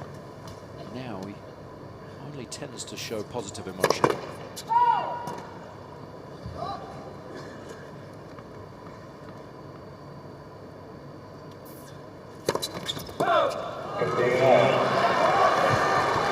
Nothing wrong with the type of serve that he was trying to hit there. Yeah, you get good double faults and bad ones, and coach will never be upset with you when you keep going for that serve.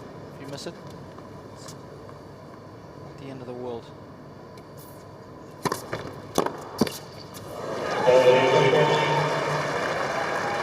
Positive strike on the ball. Same as that return. Went for it.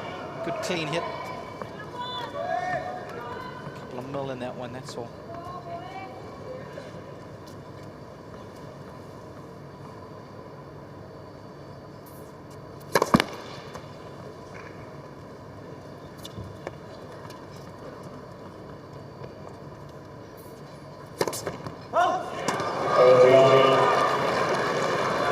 Back-to-back doubles at this stage in the match to the airport. That's not advisable. No attention now. It's palpable.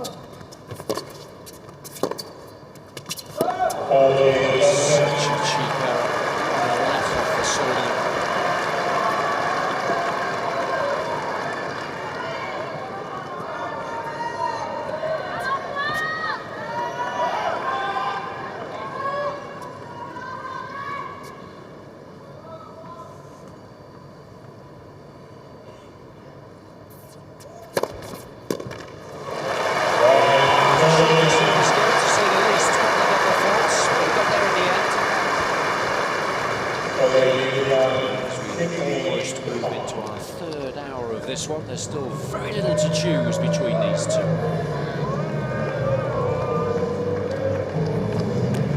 It was interesting for me when Söderling showed very little emotion after that game. I think it was a good thing. It's only too jacked up. Work to do.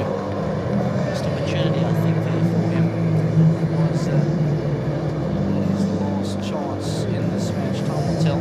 Had a poor tiebreaker in the opening set, so that'll be fresh in his mind. One more good service game here. Maybe to try and reverse the situation that cost him so dearly in the opening set.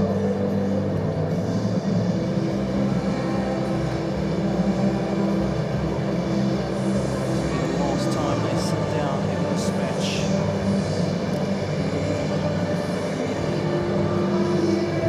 Last chance to get the scores.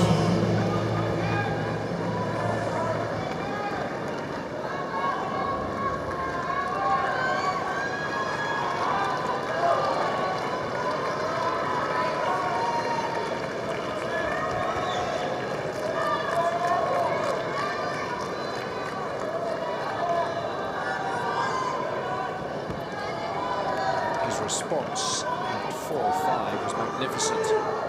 So cool, calm, collected. Can I do the same again here?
Success. Taylor in his third set, returning hard up the middle. Good play against the lanky players. Get comfortable when the ball's that close to them.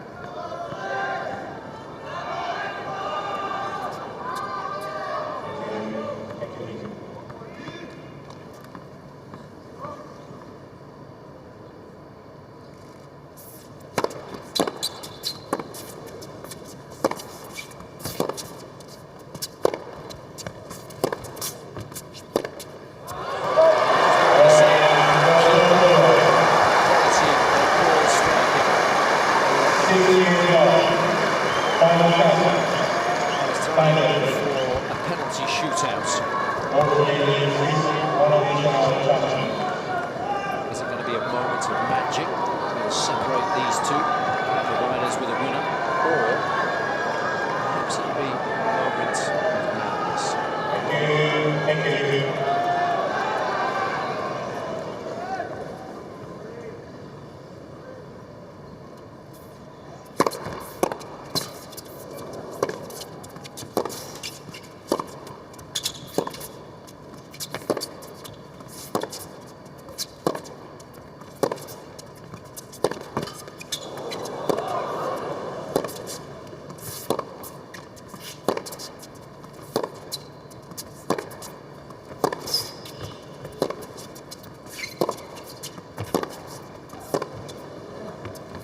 wonderful job of setting the tone early on.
He's now praying for some intervention.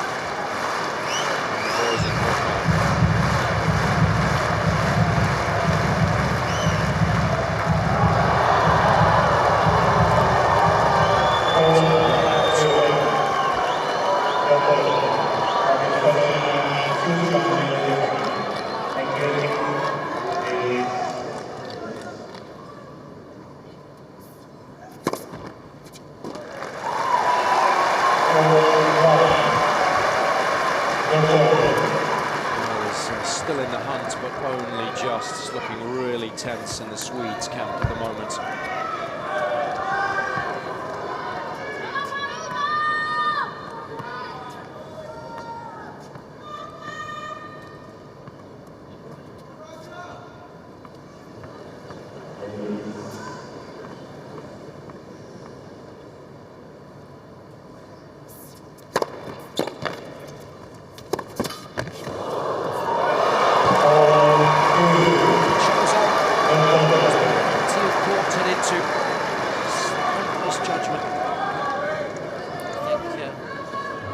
Tiebreaker, if you told him that he was changing ends 4-2 to the good, Potro would have been pretty happy with that. And that's the way he's got to look at the situation right now. It's a good strike on the ball. Went for it.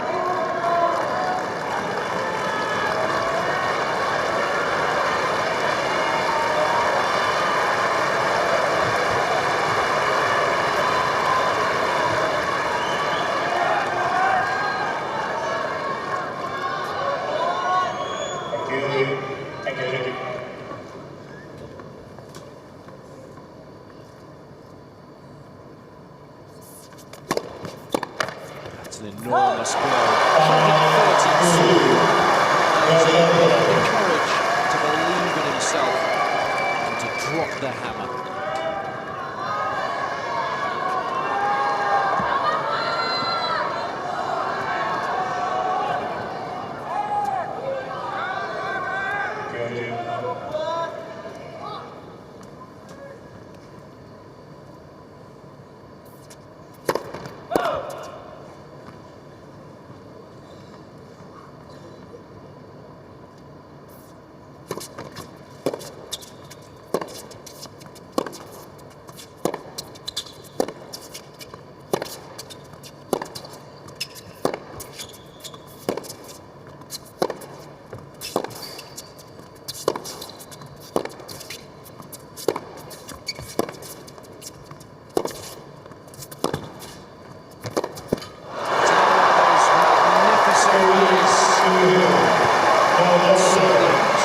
Just coming up short once he was outmaneuvered. He's put up a magnificent fight here, and he's played some phenomenal tennis all week. He's been a super substitute. It looks like it's going to be DelPotro who's going to get the better of him this evening. Here's the Argentine with 4 match points.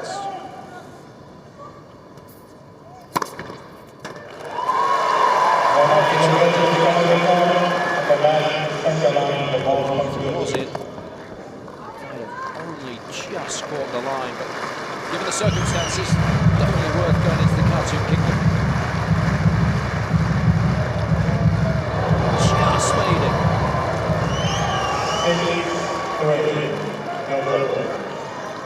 So it's one right saved.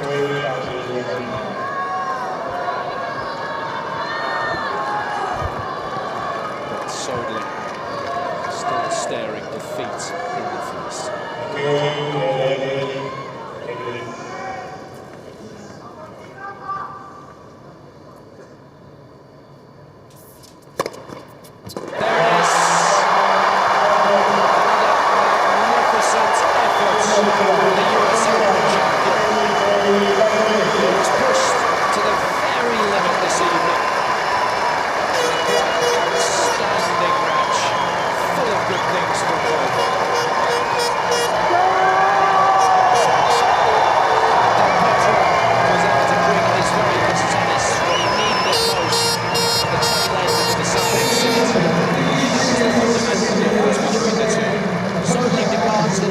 Disappointed, but he's had a magnificent tournament and a sensational season.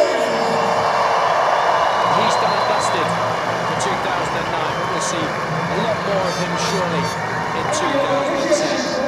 It is DelPotro who's through to Sunday's showpiece final. We said it was going to be tough to pick a winner. This guy, I tell you what, he has really shown his mettle when under extreme examination. So at the US Open, and we've seen it at what many regard as almost the fifth major. The quality of this field is unbelievable, and it's DelPotro who's come through in a match where really was so little to choose, and after playing such a poor opening set tiebreaker, the way he was able to put that to the back of his mind and play so well in that final one. And let's not forget, it was a breakdown in that third set. His response then was immediate, wasn't it? It certainly was, and he played aggressively. Continue to go for his shots. Just the self-belief that he has is wonderful, and he never doubts his own ability. It's fantastic. Breath of fresh air. This is why we think that Juan Martín DelPotro is going to go on to challenge the top boys more regularly now and find himself in the final of these major events.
Semi-final of the day, 6-2, 4-6, 7-5. And then, of course, this evening we've seen a 3-set affair as well.